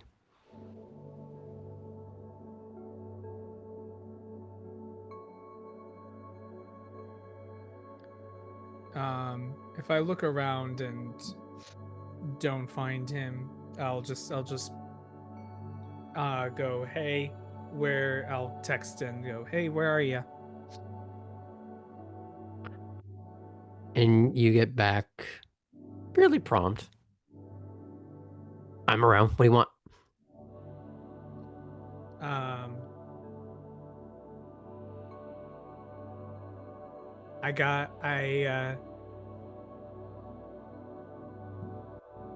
I need help on a building project. Where are you? And I'll say where I am. I'm I'll say assuming- I'm at my dorm. Yeah. A few minutes does go by, and that familiar metal clank of someone knocking on the heavy door. Open the door. Okay. Hello. Hey. And Jub is very clearly on his shoulder. So tell me all about it. Okay. Do you invite him in or you just sort of I keep him at invite the him door? in. Okay. Yeah. You see Jub not like tearing things apart, but sniffing around and sort of like picking up random things and putting them back down. A couple things get shuffled to one side or the other, but they're not making a big mess, or at least no more of a mess than was already there. Right. You do notice Jub Jub does not fuck around with the ships and the bottles. Good. Very good. So,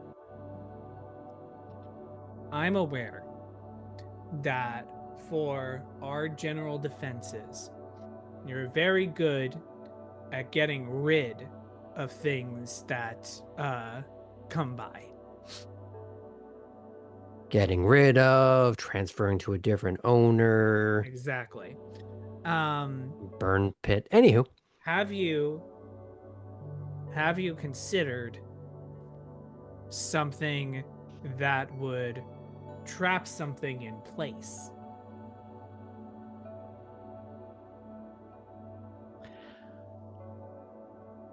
okay, you're gonna have to give me a little more context. What are we talking about? Okay. So you're probably aware Bigger than a of, gangrel, or what are we talking about? about the same size. Which gangrel? No, Our unit of measurement is not great right now. You're gonna have to give me some better details. Well, about the size of, I guess, about the size of Artem. What did he do? No, Artem didn't do anything this time. Oh, so he's the banana in this. Okay. No, he's just the banana in this thing. Artem for scale. Understood. Got it. Yes, Go on. you have to have that. And I was considering, I'm not sure how much you have heard about incursions of these things called the Mudmen. Uh-huh. I was thinking, You want to try and capture one of those things. well, not just capture, but capture and release with a tag. Okay, I like a challenge. Here's the problem. We can't really do that here. If that's what you're thinking of. Well, I was thinking of somewhere not like in the Warrens, but somewhere near where we had seen, like, external to where we had seen there were Okay, incursions before. All right, that might be something that we can work with. Is that we don't keep non-lethal around the Warrens for a lot of reasons. Yeah. I think only some of those you're aware of. I'll tell you when you're older. Okay. I realized that particular.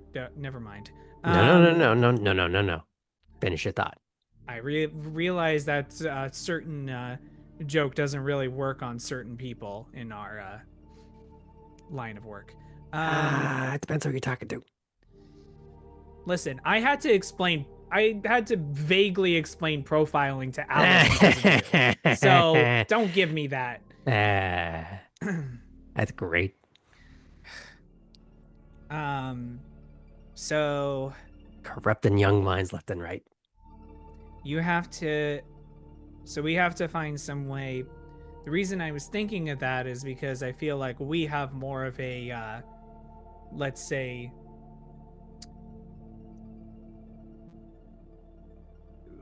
at least a little bit more of a tracking of where they invaded the underground. But if there could be other spots, maybe, if we were able to work with Gangrel in the swamp, but the swamp's kind of You their gotta area. think more lowest common denominator, right? Uh-huh. So the sewers, the Warrens, big place, right? Yeah. Big fucking place. But you got your bottlenecks, right? Yes. Your outtakes into the marshes. Because theoretically, that's where we found them. Yes. It's the kind of place where, in or out, that's what they gotta go through in most cases. And there's a few of them, obviously, but fewer of those than there are regular tunnels throughout the entire fucking city. True. Okay. So, the things I've heard about these mudmen is that they will, if they are caught in a trap, they will do anything to get out of it. So, what I'm thinking of, and this might be a little bit simple, which is kind of why I'm looking to you a little bit on this, is You call me simple. no, I'm saying my idea is simple. You might be able to add more flair. Okay, we're on board. You're simple. Got it. The idea would be a really big pit. That way, at the very least, if they try to desperately climb out of it, kind of screwed in that way. The only complication is tagging it, which does require me maybe to get a little close depending on the Yeah, because I ain't doing it. stuff I can manufacture. Don't worry, I wouldn't want you to get your clean hands dirtied from all of this. Yeah. So here's the question. You gotta tag or something, right? Whatever it is. We'll figure that out later. Where are you gonna put it? Well, somewhere on their body. Oh, where are we gonna put it after we capture it? Where does the tracker go in them? Cause they ain't wearing Probably. pants. So you're gonna Oh, have to find a different pocket. Oh, I was gonna use the type of chips you put onto animals, or I was gonna inject something. You see Into Jojo it. kind of stand up straight for just a second, like trying to puff his chest out a little bit. Don't worry about it. Don't worry about it. Shh. I was Let the gonna fucker inject cook. them. I'm gonna inject them with a tag Okay, not that I bad. can then track. It is a bit of a gamble, but I don't know, something to try. Mm-hmm. So here's the thing you gotta keep in mind. Yes. If it's causing them too much pain and discomfort, they might just clot the fuck out and then die in the process of clawing it out. So I need something with anesthetic, but I'm not sure anesthetic works on a thing made of mud. You know, that's just the name, right? It's not what they're actually made out of. What are they made out of? Um, Because the last we looked at it, it was a melted goop. well, okay. Here's where it gets all into the conspiracy theory bullshit behind this. What happens to us when we're old enough and we die? We're not leaving behind something pretty. Hmm. At best, goo. The really old ones, dust and ash. So the conspiracy theories we're working with are amalgamated dead kindred. Well, I'm sure you heard the whole thing where it behaves a little like us, but not quite. Mm-hmm. Well, there's other things that are kind of related to us, but aren't us.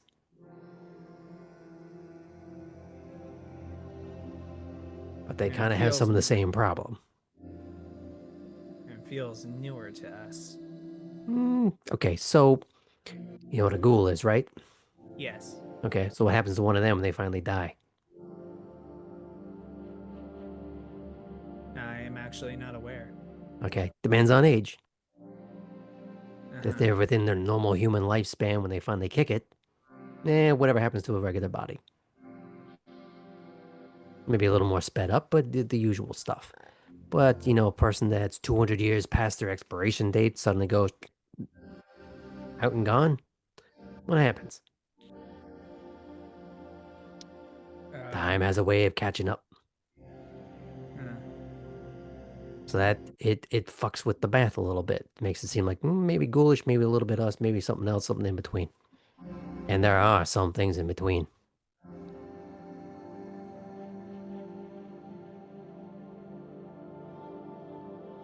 Creepy. Yeah, it's Suppose great. Yeah, I suppose I should talk to someone else who is really creepy all the time. Do you have any idea how little that narrows it down in this city? I know, I automatically thought of 2 more people as the moment I said it. I could think of at least 5, and I'm one of them. Well, yeah, I already asked you. Uh-huh. Hmm. So who the fuck were you thinking of? Well, first one was, well, apparently in here who should not be named. Um, You. It's weird because his eyes roll in a way that feels like they're independent of the rest of the body. yeah. And the other is Orson. Hmm. Our very own in-house biologist. I mean, you could try. I mean, he's definitely got some weird shit in his little room, but Well, what I was thinking of is bait. you think you're gonna get him to give you one of his pets for bait? I guess not. Yeah. I admire the endeavor, but I ain't asking him that. I suppose we'll need to find something else to be bait. And as a joke, Yeah, Ellie Jojo starts just. looking. You see Jojo actually walk on his 2 hind legs in your direction, like it fully heard and understood what was said. I suppose we'll keep looking. You see Fitz reach over like he's gonna tell Jub to either continue or to stop, and he goes, "I'm gonna let Zayas play that." And you see Jub get to you, grab at your shins, the fabric, the knee, the thigh as it starts crawling up until it gets eye to eye. I would never, Jub.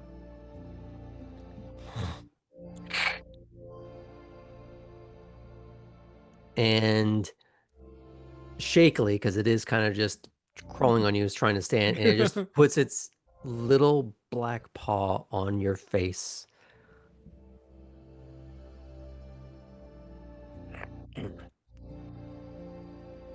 Snaps its teeth and then hops down and scurries away. But it can't really scurry anywhere because the door is closed. Yeah, because there's not many. It's places. like it's trying to like just make an exit, and then it gets to the door. And you don't know if an animal can swear, but if it could, Yeah.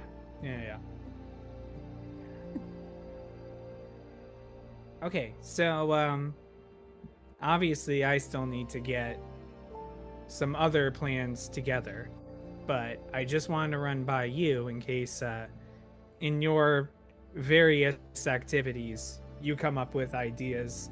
In the meantime, I mean, most of my plans are for like scamming people out of shit, not luring in a weird fuck ass monster. But at the same time, I do like to build traps, so we can meet halfway and we can see what we can conjure up. Yes. Well, we'll conjure something up, remove maybe 50% of the dynamite you've added in, and we'll be all set. Nah, dynamite is too unstable, too unpredictable. You go more for Semtex around here. Huh. Cordite, deck cord, you know, the usual. Right, the usual. Anyway, thanks for coming by and hearing me out, Fitz. Well, if you ever come up with any bit more, I'm gonna go find me some Amulex. And he just picks up Jub and puts him on the shoulder and just walks on out. Ellie will definitely... Don't look up Amulex, you'll end up on a list. I'm just saying it now. And Ellie will close the door. Mm-hmm. Okay. And yeah, we'll start going with the other task. Okay. Unless movie night's happening now. Well, we'll get to that in due time. Is that okay if I fade out from that a little bit? Fantastic. Poppy, Yes. how we doing? So good. So good. Hopefully, I hope she doesn't wake up with any sort of hungover situation. She didn't go as hard as Chris did, though. No. Um, I think you're doing fine. Good. Okay, great. So after waking up, playing her chess move, texting Ellie back, she'll send a text to Heidi, Mhm. being like, When you wake up, there's already a text from her. oh, what to say? It's just saying it's just something I've been working on, and it's one of her sketches. Been sort of laid down on the floor so that she can get like the proper height and angle, so it's properly squared when she takes the photo. So it's actually framed, not just some like weird stretch skewed image. And it's something tastefully tawdry. Excellent. It's someone who is it's a bit of implied nudity of someone sort of like hugging a pillow, Cool. and the pillow's hiding all the excitement. Poppy will get up, take her pajamas off, and then recreate the photo in the mirror and send her a picture of it. And then If say, you notice before you send it, yeah. if you look at the details of the figure, it looks like the hair is normally in pigtails but has been let down. And there are the little notches on either side of the bridge of the nose of someone who wears glasses but is not wearing them in the picture. It's her. Okay, then maybe she won't recreate it because that would feel sacrilegious in a way. But Poppy will voice her delight at the picture in some way or other, and will ask if she would want to go check out a potential gallery venue that Poppy had looked up. Maybe tonight or tomorrow, depending on how long movie night is. I guess movie night might take a while. Movie night would be more towards the end of the evening. So you got a bit of time. Maybe early on in the evening. Okay. She'll ask if she wants to join her at the Better Than Sex dessert restaurant, which is a real thing. To see if she would be interested in putting some of her art on the walls of this very tastefully sensual restaurant. You get back just a series of exclamation question marks. She goes, yeah. I say, I'll be your manager. Let me do the talking. Just bring your portfolio and a cute dress. The purple one.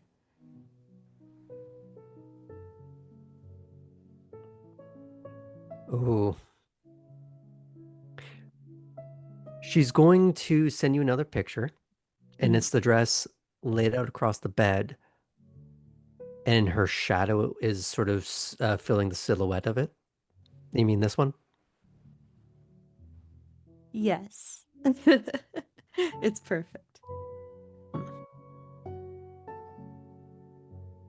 And there's a series of ... Like she just was very brave for a moment, and then she just lost all capacity to be. So he goes, but finally, what will you be wearing?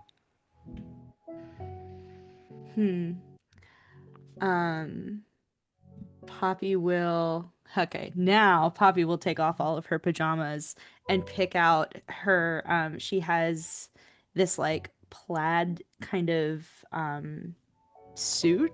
It's like got skinny legs. It's like a pretty well-formed suit. And so she'll pull that out with like a black lacy kind of camisole underneath it. So it does look like something a manager would wear, but specifically a manager that's like a little fashionable, a little with it. And It so might have a knife. who might have a knife, you never know. But she'll take a mirror selfie of it just in front of her, like very obviously naked body, and be like, this, as a response. Mm.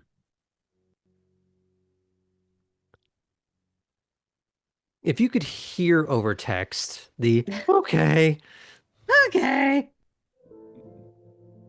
Amazing. Cool. And timing wise, you said I could do this like earlier in the evening. Mhm. Okay, great. Perfect. To get the gifts that you picked up for Artem, you'd have to go to the shop, however, to pick that up. Okay. Because they weren't delivered to the house. Okay, great. Mhm. So could I do that either on the way or coming from the date/business meeting? Yeah, that works. Great. It's however you want to do it. Great. And then same thing with the watercolor for Clarice. Is that also been delivered Yeah. to a shop? Okay, It's great. been the thing that's been pressed upon you is that he prefers not to have things sent directly to the house. Great.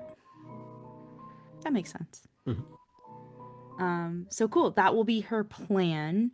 And then she'll get dressed in the suit and get ready, put her hair up like kind of in a bit of a like faux hawk thing with like some clips on the side, and she'll do some like black lipstick. She'll make it look cool, I promise. So she's trying to look just a little like business threatening. Business threatening is the way to go. Yeah, she wants like it's like manager underscore dominatrix. Like it's layered in that way of like, you will hire my client and you'll thank me when you do, like that kind of thing. Somewhere. You don't know where, or how, or why. Avalash is amused. Doesn't know why. But she is. Haven't met her yet. Maybe I'll get lessons.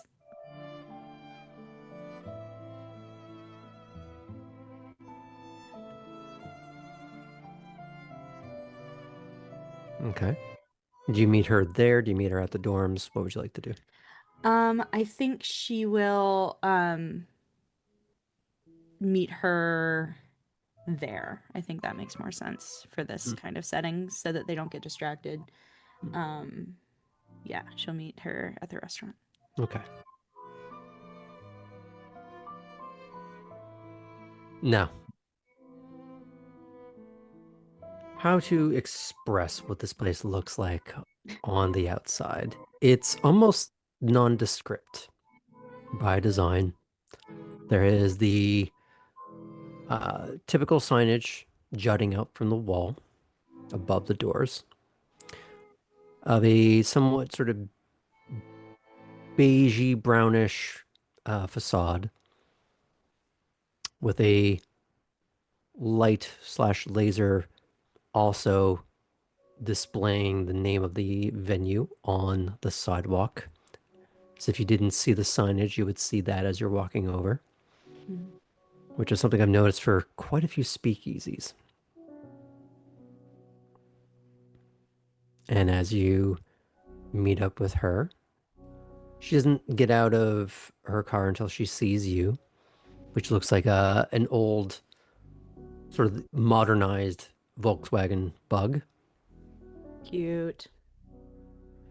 It looks like it's seen better days, but in a way that makes it look just a little more stylish. Maybe like a loved hand-me-down, or just something that she could get for relatively cheap.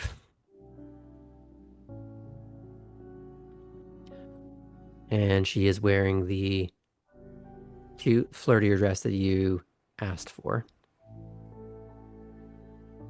And she does have more of a... How do I put this?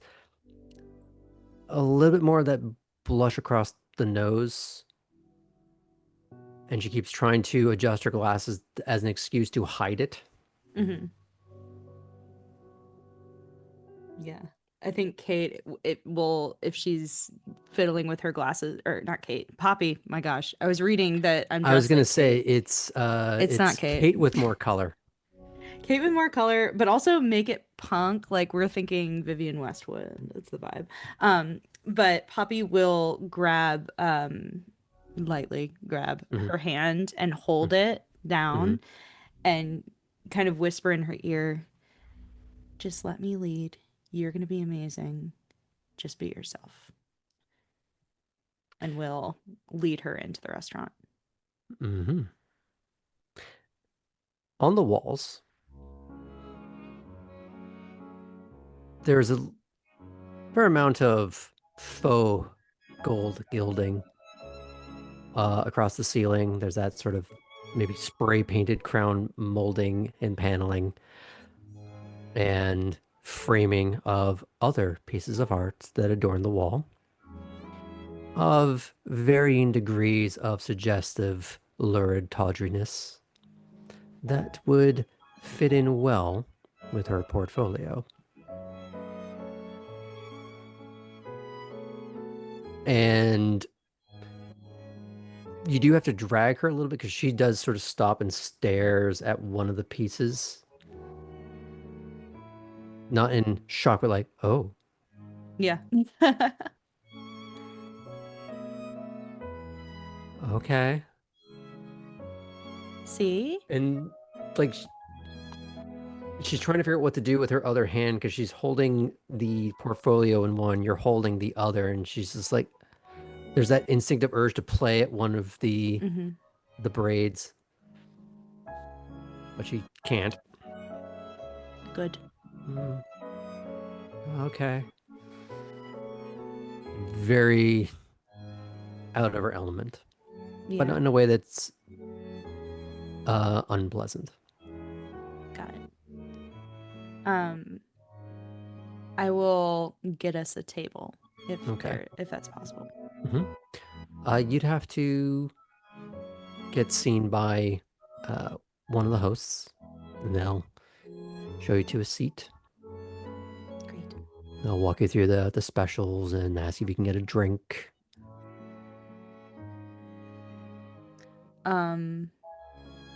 Oop. Uh-oh. We're okay. We're Okay. good. Okay. Yeah, I will order. I'll just get a drink probably. I'll get one of their like a wine of some sort. Red, obviously. She is looking at the menu, and you see like the face reddening at some of the names because they're all very, very lurid. Yeah. And I think the berry bondage sounds really good. What do you think, Heidi? She's trying to hide behind the menu just a little bit. But you can see just over that, like the reddened ear tips. Yeah. White chocolate ganache just sounds good. Yes, we'll get a berry bondage. And do you want a drink?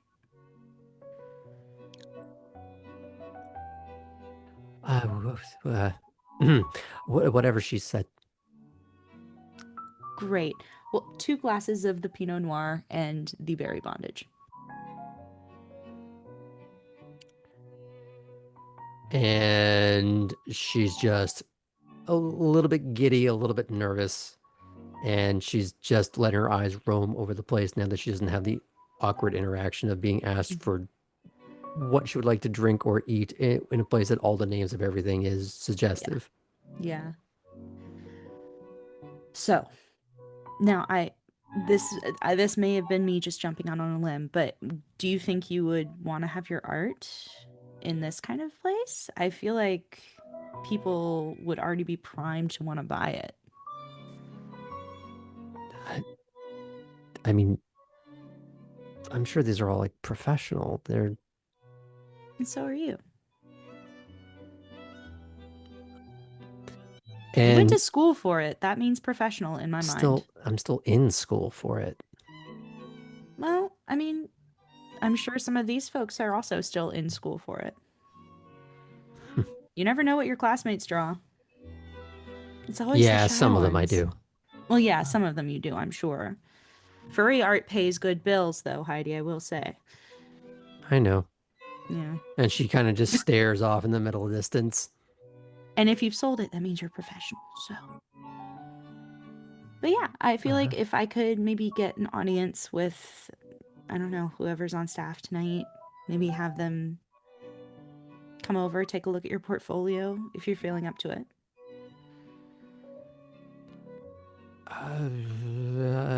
Maybe, I don't know. Why don't we try? Let's experiment with it. Pretend you are a professional just for this evening. Pretend that you've done this for at least 7 years. Yeah? Okay. You can do that. Sure. I'll look in her portfolio and maybe pick out some of the pieces that I think are on theme but varied enough to show her range. Like the style and the medium, I guess. And I'll just kind of set those aside. But my intention is to have us have a glass of wine, let her have some dessert first before I do a business thing of trying to like get someone to come and look at stuff. Now, I'm assuming your way of doing that is when you're talking to the waiter, it's, oh, by the way, would it be possible to speak to management, that kind of thing? Yes, that's the... And like, oh, I'm sorry, is there a problem? Or Oh, no, not at all. I was admiring some of your work the other night on the artwork on the walls, and this artist here is I'm quite close to and would I think make this an even more shiny beacon of beautiful art. oh, one of our managers is in if you'd like to speak to them about that. I would love that if it's not too much trouble. No, this actually happens more often than you might think. I'm sure. I'm sure it does. If you just wait a moment here. Of course, thanks. He scuttles off to go and do that, presumably moving a few plates in the meantime from your table or a different one. And eventually, you do see a gentleman in a more modern, stylish cut suit, but less, I went to business school and more like, I'm going to go to a gallery opening. Cool. More of a, like azure blue. Fun. With, I'll say a black shirt, black tie. Classy. Very classy. Yes. Yes, I understand you have some interest in putting some art on display. Yes, I would love to introduce, what is Heidi's last name? You know, I'd have to go look through a lot of other All right. notes to find that. It's Heidi, insert last name here. She is an incredible artist and, well, I mean, Heidi, how would you describe your work? Like a modern Bruce Timm from the female perspective. I love that. Oh, okay. Would it be all right if we took a look at some of these? Absolutely. And Poppy will show the few that she The kind of pulled out. pre-selected. Yes. Okay. And he does take, like, he pulls up a seat to the table. He's not trying to pull you to a back room. It's having a open conversation here and now. Oh. And he seems to be like flipping through and looking at them, and it's more appreciative than leering. Great. And he seems to look at a few of the pieces on the wall as if trying to compare. It's like, oh, that's rather in line with the type of thing we tend to put here and at some of the other locations that we have open. Are you looking to sell these, or is this, what's the arrangement you're looking for? I believe we are looking to sell these art pieces. I think that's what we talked about. How do we? So the thing that you were going for originally was for part of her program at school is she just needs to Mhm. have a gallery showing somewhere, Oh, okay. like at a Okay. local business or something. Selling was never part of the Okay. requirement, but nobody ever said that you couldn't. Great. Okay. So let me bring that back. Mhm.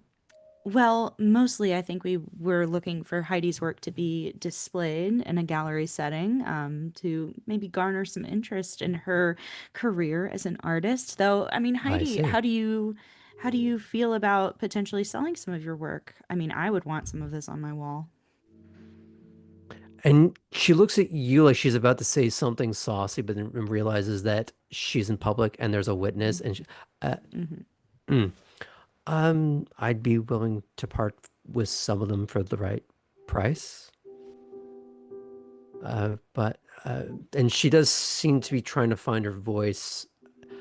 Ideally, what I'd really like to do is like a small showing, A like small having showing. an evening where she does start to falter a little bit. An evening that we craft to kind of show off her artistic capabilities and her thematic work here. And I think this would be the perfect venue for it if you're willing to have it be focused solely on her, maybe for an evening or so. Hmm. We could invite people, we could treat it as a bit of a gallery. Um, what do you think about that? Are you asking her or him? Oh, him. Okay. Well, it's not something we get to do as often as I would like. It's something that's we are well set up for. So it's something we could discuss and figure out an appropriate time Incredible. and perhaps one of our off nights. People would Yeah. have to be, however, compensated in some way, but perhaps we can figure out an arrangement. Amazing. Poppy will slide her card across and be like, feel free to reach out to me, or if you would like to reach out to Heidi personally, also. And she kind of looks at you like, mm-mm, mm-mm, And then Poppy flips over her card and mm. has Heidi's thing written on the other side of the card for It's email. more she's trying to get you not to like Oh, contact her. Like she's just like, oh, like that. She just oh, hit like her social limit. oh Like, no. oh no. Okay, so we'll take it back. Just Mm, Poppy's info. Feel mm. free to reach out to me. I'm I'm assuming this is your card from the jewelry store then. yes, yes. Okay. Hold that. Oh, I know this place. Do you? We got one or two pieces here to embellish the scenery. Oh, incredible. I've only recently started working there as I've just moved, but I would love to peek around. What do you have? Well, that's between me and whoever pays to come see it. I like the way you think, a businessman. Well, if there's nothing else, I'll leave you to the rest of your evening. Thank you so, so much. We'll talk soon, I hope. Looking forward to it. Okay. And as he gets up to walk away, you realize that she lets out a breath that she doesn't realize she's been holding for the last 5 minutes. Mm-hmm. And she gets up and scoots around just so she can share the bench side of the table with you for a second. Just, what the fuck? Was that okay? Yeah. What? And she just holds up like the like leatherette sort of portfolio thing that she's Mm-hmm. and she just like bites onto it like the edge just That's the trying point. to like no but it's like in a giddy grin kind Oh, of okay. way Okay. like she needs somewhere for that excitement to go. Like, you could almost hear it. Yeah, yeah. It's that sort of sound that maybe only gangrels can hear, but Amazing. um okay, yeah, you're gonna help me figure out which ones I'm gonna Oh, yeah. bring. Absolutely. Absolutely. And we can look around at the other art, and if you're inspired to add something to this collection, you might get inspired. She looks around and she stops and goes, She flips to the end of that leatherette portfolio, and it's a redone and finished version of the sketch she took of you when you first went to her dorm room. Heidi, this is amazing. Think that would work?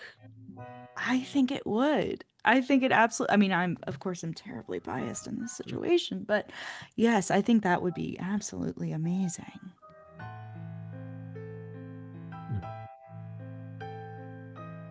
Okay. I'm proud of you. And she really has no idea where to put that particular bit of information. She's just a little blue screeny from there's a bit of an overwhelm going on. Yeah. Poppy will pick up some of the cake and like feed it to her. Eat some food. You'll feel better. And there's a moment where there's just a little something left on the lip. Oh yeah, Poppy will lick it off. Oh yeah. It's Let's be real. what are you doing the rest of the night? Oh, I have a movie night with some friends. It's really silly. But that's not until later if you wanted to go to another venue. Yes. Okay. Sounds good. Amazing. I assume we can fade out from that. Sure. Okay. Oh. My camera went away. Okay. Oh no. I'm back. Everything good? Yes. Okay.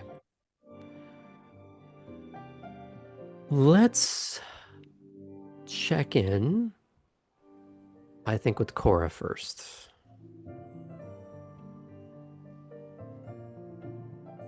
How are you starting your... You actually did make it home. You don't have to worry about your backup plans. You are safely in your... It sounds derogatory to say cot, but it is yours, and that's its own win in its own way. Yes, and my nice sheets.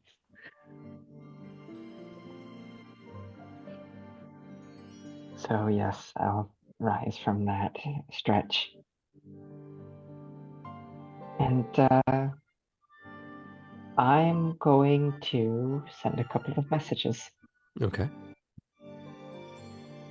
The first one is going to be to Heinrich. Mm-hmm. And going to say, really fun night last night with some friends that went out dancing. I saw you there, and Dita. This was great, very comfortable.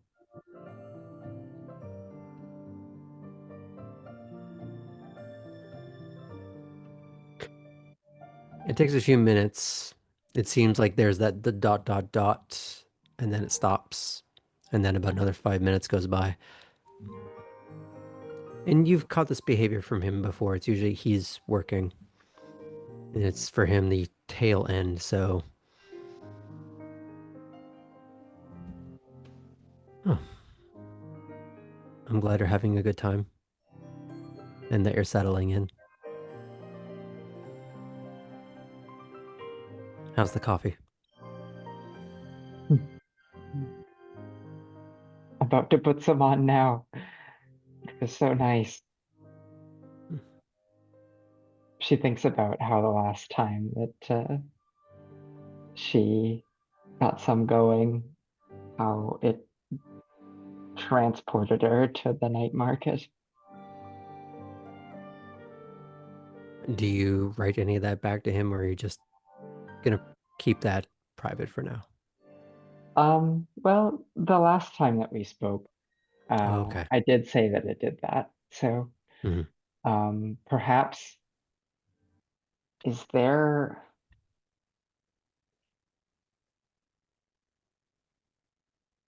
one of those random little like celebration emojis? I'm sure is gonna look night markety. I'll probably just kind of do that to acknowledge. I imagine you almost have to create a tapestry of emojis to create something remotely accurate. Right, like a little sparkle lights or like a tent and a little Mhm. coffee. And maybe something that conveys warmth. Hmm. It would be funny to just use the little there is that heat up emoji for that's used on like it's the same symbol you see on some appliances and vehicles. Mhm. Okay. People Yeah, yeah. jokingly call it like the ramen emoji. 'Cause it's like that little circle with like the little I think wishy it also lines. used to be called the bacon emoji. Yes. Okay. Doesn't say much else to that. He's probably trying to settle in for the end of his evening. But he does send a picture. It's not dated the same evening, but it's a more recent shot of that same night market from a different perspective.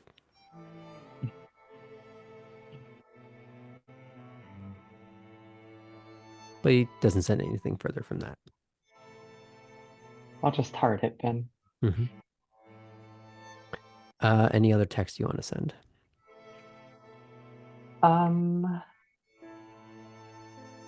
Yes. I would like to do follow through with Grace's suggestion for me to start to try to get together with Nina. Mm-hmm. So I will message her now that I have her number, and say, Nina, it's Cora. Grace who gave me this. It said that I should start learning a bit from you.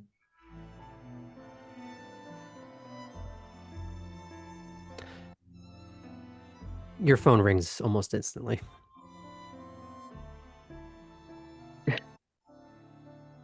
Where are you That going to be same number. tonight? And Oh, you can hear in the background the playing of a lighter. That metallic flick clack, flick clack. It almost sounds impatient. well, I'm headed to the big house at some point, but other than that, I was just Good, going to be stay home. there. Maybe I'll call you. Click. Intense as ever. All right. Well. Oh, she may be busy, but I'm gonna send a quick message to Kate too. Okay. And just say, Kate, if you have a chance, it's my turn with you as I'm going around following everyone. Now that I've had some outings with Poppy and Artem and Chris.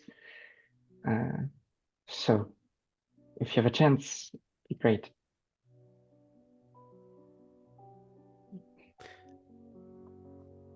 Maybe I'll check in with that another time. Indeed. And then I will go ahead and get myself dressed as I quiz myself in the fog of the mirror as I did the day before or the night before.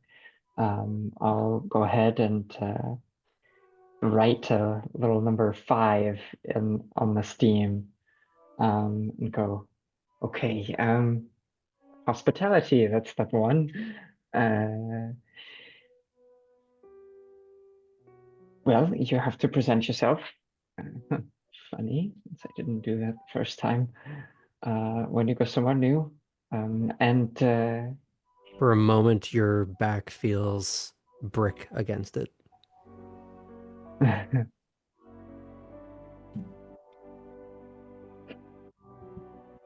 rather than reacting as if she's in that moment again, I think she's going to say, "Hi, Jurgen. So we know each other now."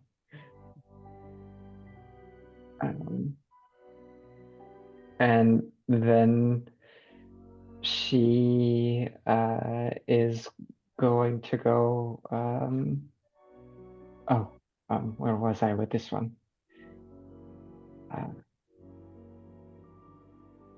And without acceptance, you're nothing really. So that's important too. Do I have it all? I'm getting closer. And then she'll go pick up her suit. Okay. Would there be any other errands she's going to try and run before she does that? Well,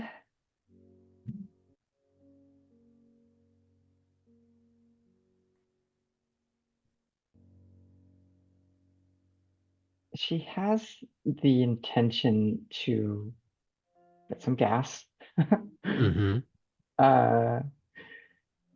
And she's very tempted to go and visit the diner again, but that might be an end of the night thing. Mm-hmm. Just whatever the mood strikes her, or if from a meta perspective it makes more sense to go there right now. I'd say for a timing perspective, it would make more sense to go now. Okay. Then I will go ahead and take care of the petrol first. Mm-hmm. Then the suit, then the diner. Suit, I think you'd have to go further away for. That would be better served by getting it on the way to Wormslow. All right, then we'll flip those and reverse them. Okay. Pick it up, flip it, and reverse it. I Outrageous. knew that would get Helena. So, park up at the diner. You do see the odd green and orange neons. You park, you go in. What do you do? Right. Well, stepping into the diner, I will take a quick look around and see who's present currently. You do see one or two people, one sitting at the countertop and a couple people filling some booths. You do see a gentleman working behind the counter to make some coffee, clean up some plates, that kind of thing. And you do see a young woman in with darker, slightly messier hair, waiting tables. And there's a few open booths if you want to take a seat. Are there any of the little like round bar chairs to sit at the counter? Oh yeah, plenty. Okay. I think I'll sit at the counter this time if I don't see driver 616. Mm-hmm. You don't see him at the moment. And the guy behind the counter is like, "Hey, can I start you off with a cup of coffee?" Or I think that'd be perfect. great. And the whole thing is very rote, very economy of motion because he does this day in, day out. Cora, to herself, is enjoying the fact that she's going to be able to buy this cup of coffee and not worry so much. She doesn't have a lot of money now. She has a lot more than she just did a night ago.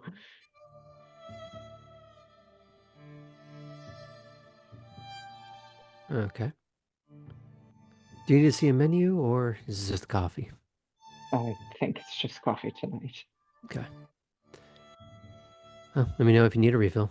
And he's gonna doing his rounds and filling up other coffees or just cleaning house. She's gonna turn and look towards the window as she smells this coffee, and there's almost like a anticipation, a pre-expectation that she'll see something different than the city that she should be seeing. Mm. A tension there, not that she wants it, but she's here to face it.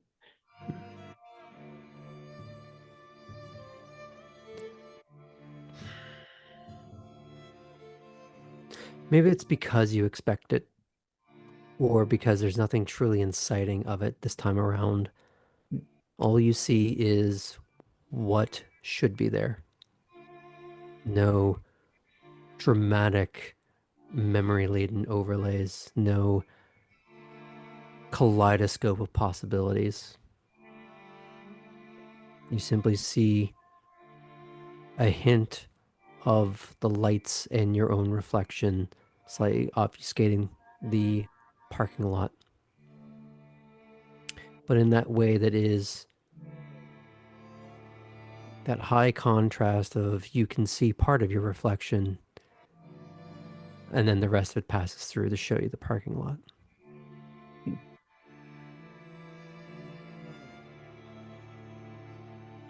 And as you are in this little reverie, Roxanne, the waitress from before, walks by. Oh, hey. You good this time, or gonna stay away from the burger? Yeah, I think I am going to stay away from the burger this time. I made that much of an impression. It's pretty boring here. Things like that kind of just stick in the mind. So, I meant to ask, you were studying something, right? You never asked what it was. I was. Is there anything else I can get for you, or? No, I think just the coffee for now. Yeah. And she's gonna step away to check, make her rounds to the other booths.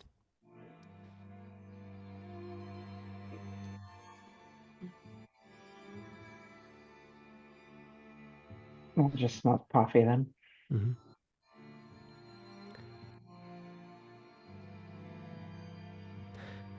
Do you waft the coffee under your nose, or? Mm-hmm. Yeah. It doesn't have the same richer notes. It's definitely a lot more bitter and acidic smelling, but the slight rustle and the wash of running neon lights for a moment. The reflection, the specular highlight in the surface of the coffee is not of the restaurant, but the twinkling lights reflected back from the night market. But like that, gone the moment you realize. Cora smiles at this brief reflection, and then noting the acidic scent to this current cup, not like what she can make at home. She'll say, well, at least it's as advertised, and try to let herself take a small sip.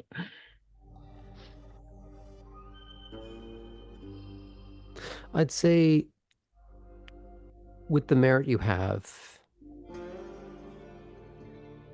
it doesn't taste amazing. It certainly does not. For one thing, even if you had your full range of taste, it would taste like crappy diner coffee. Just a little too burnt, a little too acrid. But what do you want for nickel coffee? Well, what I want is for the driver to be here and see that I'm holding it in this time. See, it's that funny thing where life's greatest irony is that when you are holding it together, there's no one there to see it. Mhm. But they are hyper present whenever the opposite is true.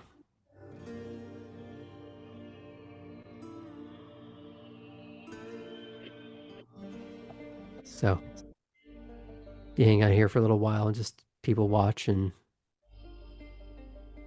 or do you make this a Yes, shorter visit? Okay. yes, I suppose so. It may not taste very good at all. Matches what it smells like, but there is something familiar and comforting about the warmth.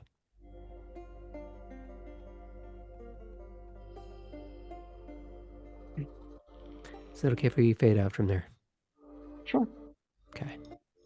Last but not least, and appropriate because you tend to wake up later than everyone else, both in and out of character. So, you wake up in your decently renovated, very small guest house. What's your first thought? Any text that you need to send? Anything you want to check on? I think just check the phone, see if there's been any progress on the railing spokes. I'm guessing not at this point. You get back a progress where it's just 85% done. Okay. Maybe sometime before the end of this year, Graham. Mm-hmm.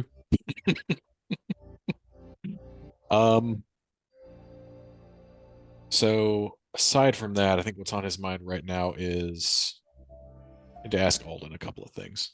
Mm-hmm. So not too much on the phone, but we're gonna do our damnedest. We do have a tough time getting up, but do our damnedest to get up as quick as possible and walk out, see if the big guy is in. You do see him occupying the rocking chair that is not rocking on the front porch. He's holding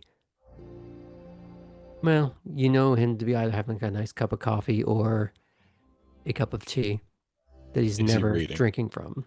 He's not. He's just sort of staring out across his domain and the water, while his other hand is scratching the top of Orion's head.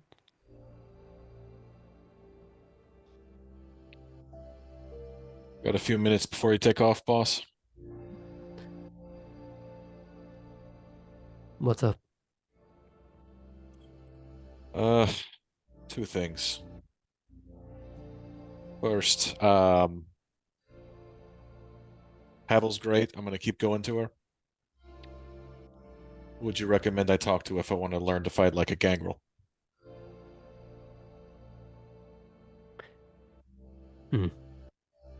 Me? You got time?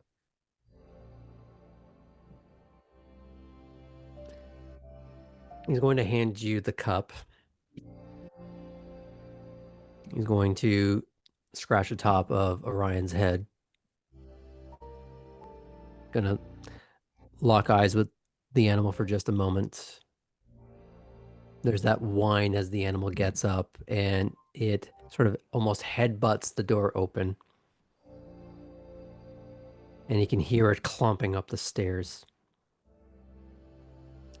The nails, while not jagged and wild, you can almost hear you're needing to refinish those steps.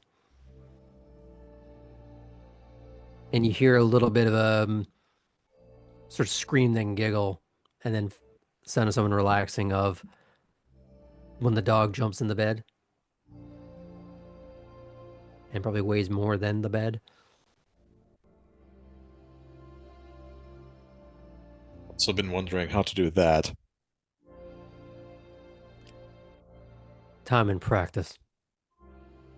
He's going to shrug out of his suit jacket. He's going to disconnect the pocket watch that is connected to his vest. Lay both down on the rocking chair. He's going to neatly fold up his sleeves. He's going to lead you away from the front of the house to where there's a little bit more cover with some of the trees in the shade, or rather the shadows cast by them, where you can see that glowing of his eyes much more acutely.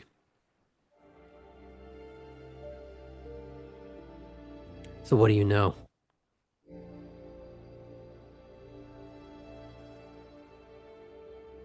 Mostly what I knew. Don't tell me, show me. Okay. So I guess I see you, Helena.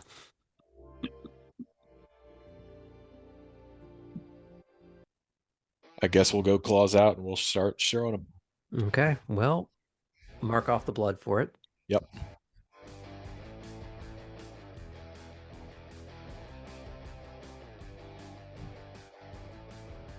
Thank you, Sam.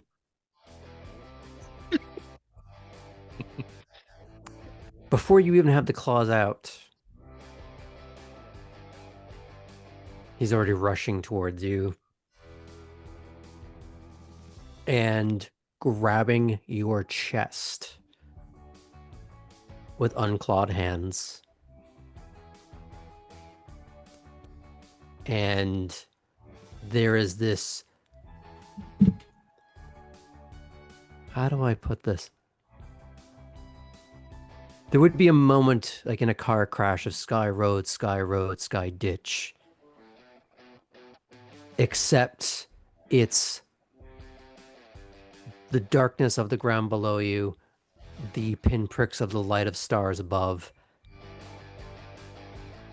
and then instantly everything goes black as you are face down on the ground. You had felt your feet lift from the ground as one leg had swept under you, as almost more of a matter of course that was unnecessary, but just aided leverage to help with the centrifugal force of your massive frame vacating the ground only to be returned to it at additional velocity.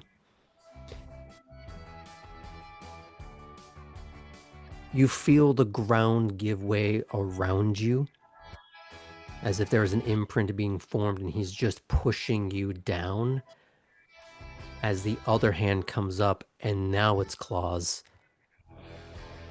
clasping much like this, as if showing you at any moment this is over, more than it already is.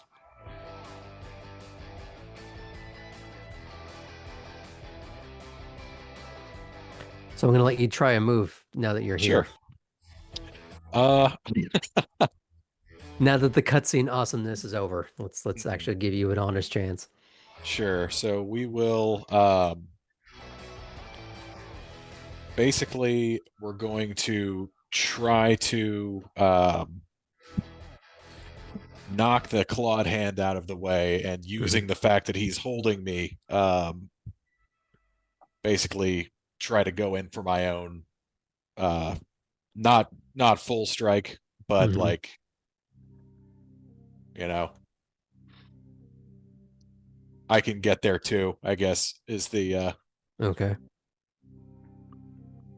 so I'm guessing brawl and dex. So what are you trying to, like, what's the move here that you're trying to effectuate? We're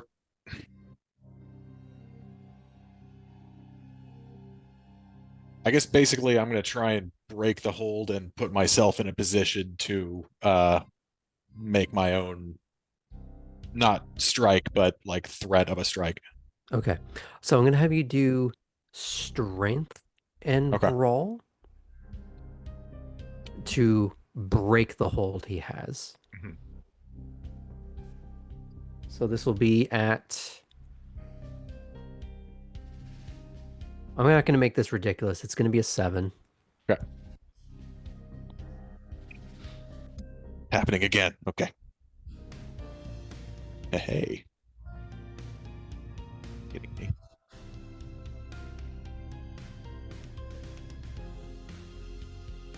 Okay.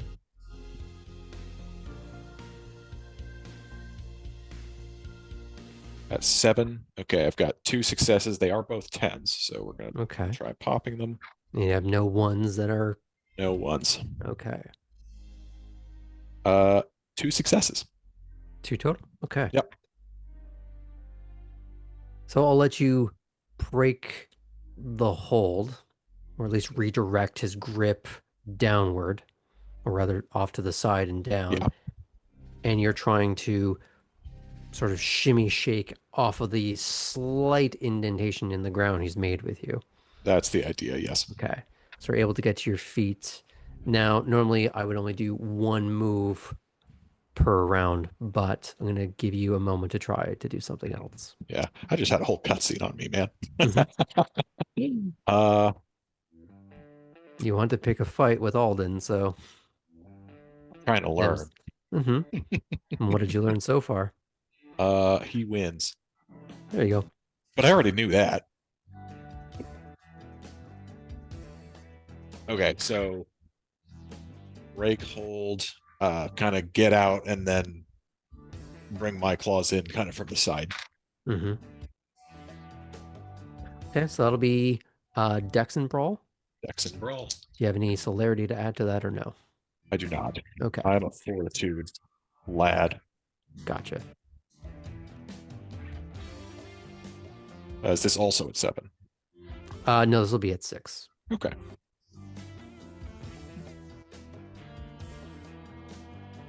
Okay. That would be 3. 3. Okay.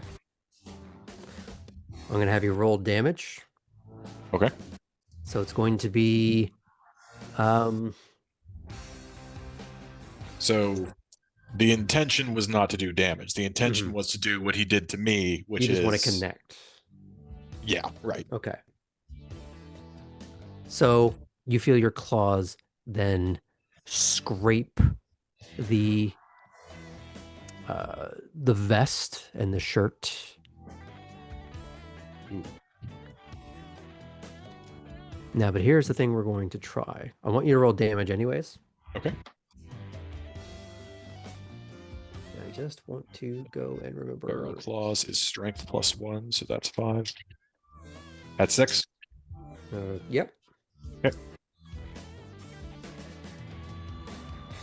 Hey, 1, 2, 3. 3. Okay.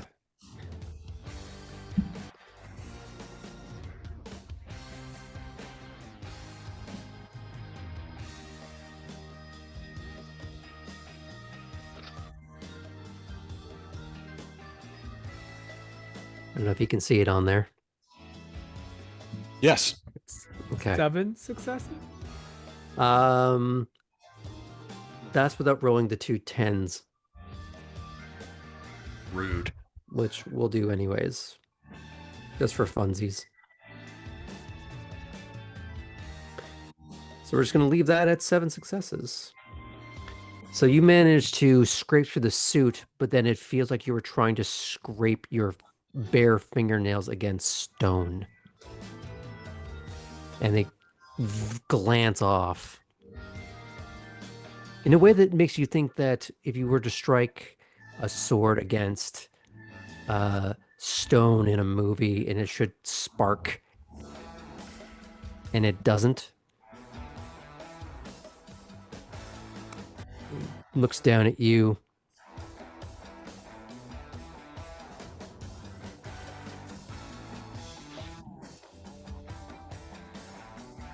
Right. What else you got? And he's going to just grab you by, well, I guess not lapels, because this is more like your muscle shirt at this point. Mhm. He just sort of lifts you up by the feet. Well, at least you didn't lose your shit when hitting the ground. He's going to back up. He's going to make himself a wide target. All right, come on. Okay. Yeah, he's telling you to go for it again. All right, go for it again. Mhm. This will be an opposed roll, though.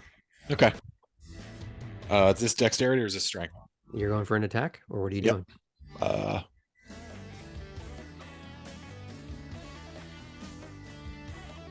I guess this will be more of a like.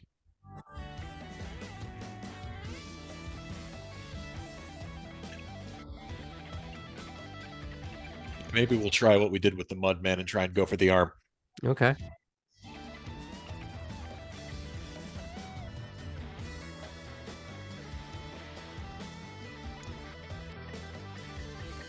That'd be 7? 7 successes, or No, sorry. Is that, am I rolling 4 7s? you're rolling for just sixes? DC 6. Okay. Hey.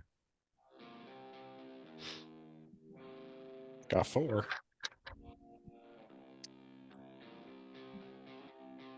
Oh. Yep. All right, we got 4. Okay.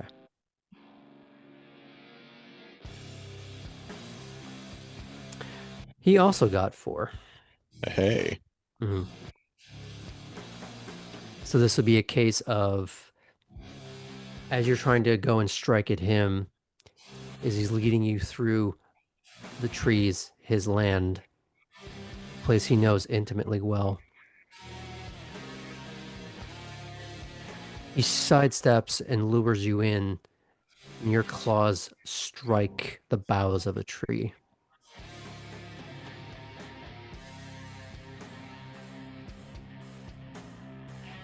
Now he's going to do something.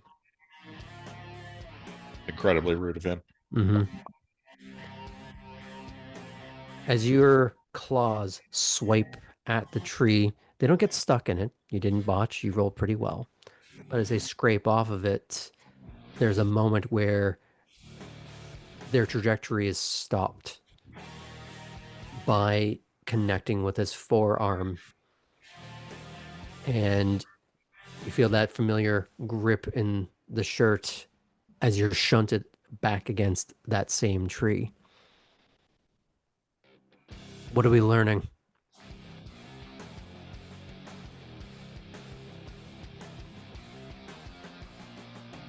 That you're tough as shit. Wrong takeaway. Look around you. What are you not seeing?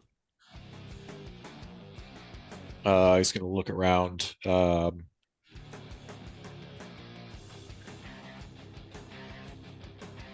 gonna give you- Terrain where I can have my advantages and where I'm not at an advantage.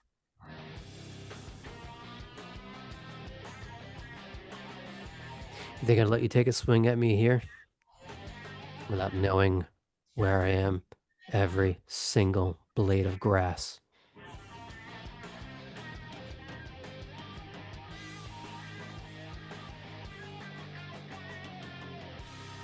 What is around you that you can use right now?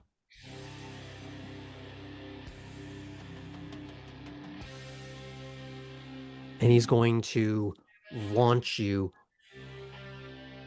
in a way that almost sends you tripping over his foot, but more into the brush around you. I'm going to have you roll survival and wits. Okay. And it's going to be at a 7 because it's in the dark. You're unfamiliar. It's a heightened moment. Survival and wits. Okay.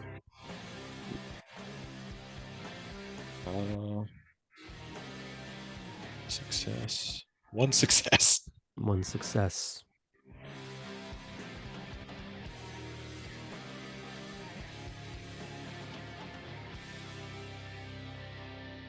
I'm going to ask everyone here a question. What are trees made of?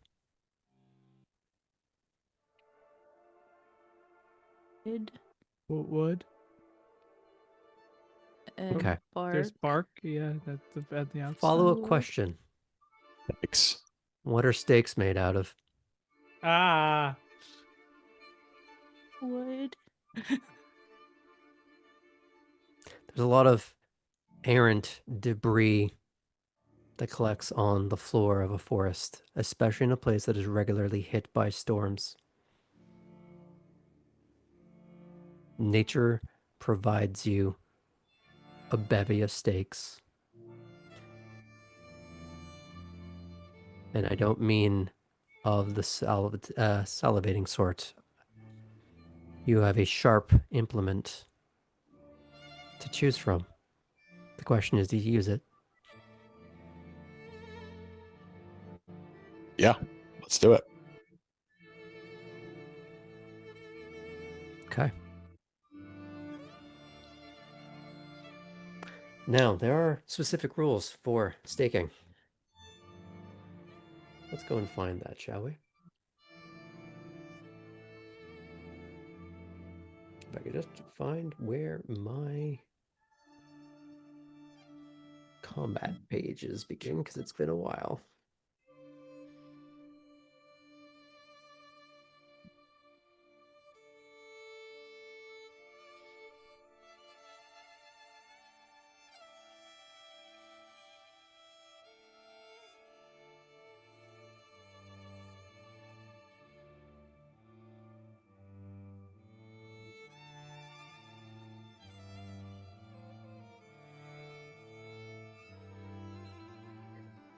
So you're going to go with Dex and Melee. Dex and Melee. melee. Okay. Do you have Melee? I don't. Okay, this is going to be harder then. This is going to be out of Sounds good. 7. Or rather, it's going to be worse than that. Because you were trying to go for a specific point on the body. Are you actually aiming for the heart? You know what? Alden doesn't seem to like half measures, so yes. Smart man. Let me find that correctly, because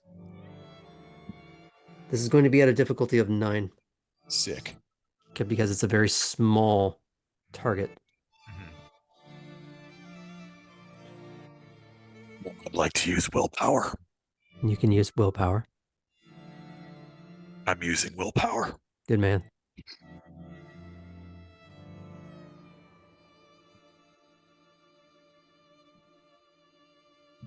Okay. Mm-hmm. Out of 9. Would you look at that? Well, I got 1 success. Hmm. And I didn't botch. Good man.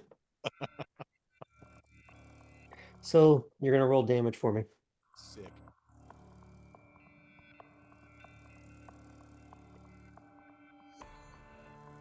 So it would be... I'd like to use willpower. I don't believe you can use willpower for damage. Really? Okay, interesting. Okay, good enough.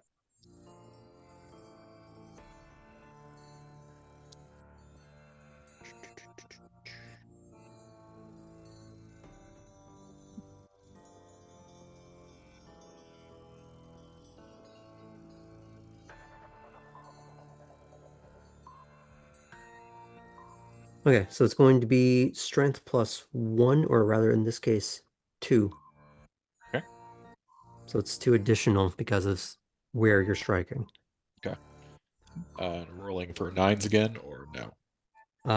It would be just a difficulty of 6. Okay. For your... Sorry, 1 second. I need to actually go and find this correct because I lost the table. There are so many.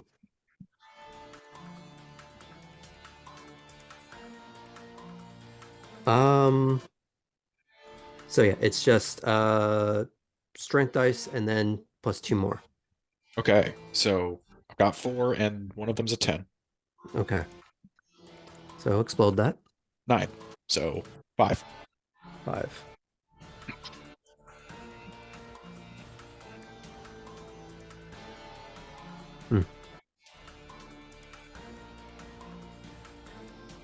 So the neat thing about an Elder Gangrel and Ventru,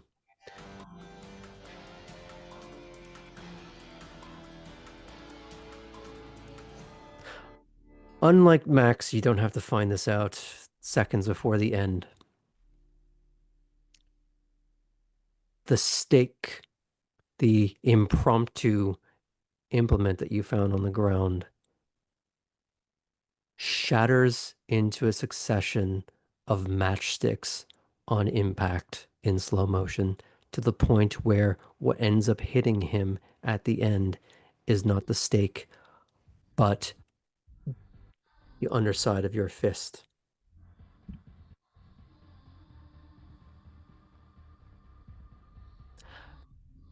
Good. You're thinking of what's around you.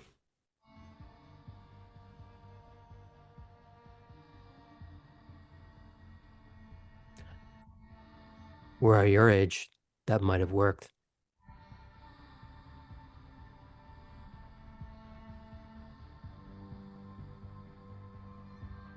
Gotta learn that too. Like most things, time.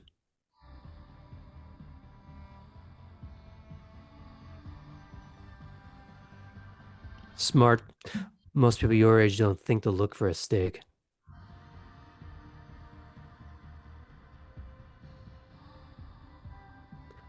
One idiot just saw a branch to swing at me. Didn't see it for what its actual potential was. Who was that? A dead man.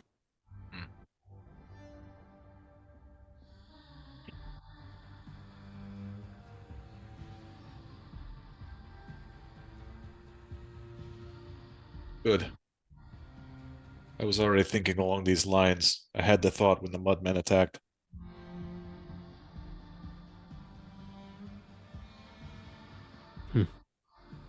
Advice. Stakes are half measures. Go for the kill.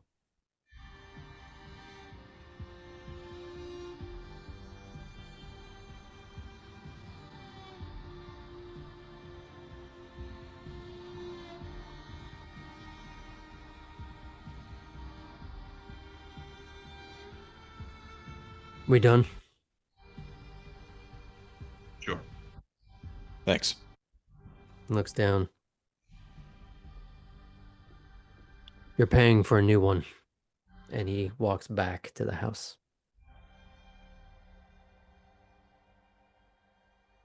Glad they all take money. And I think that's a good time to fade out for the evening.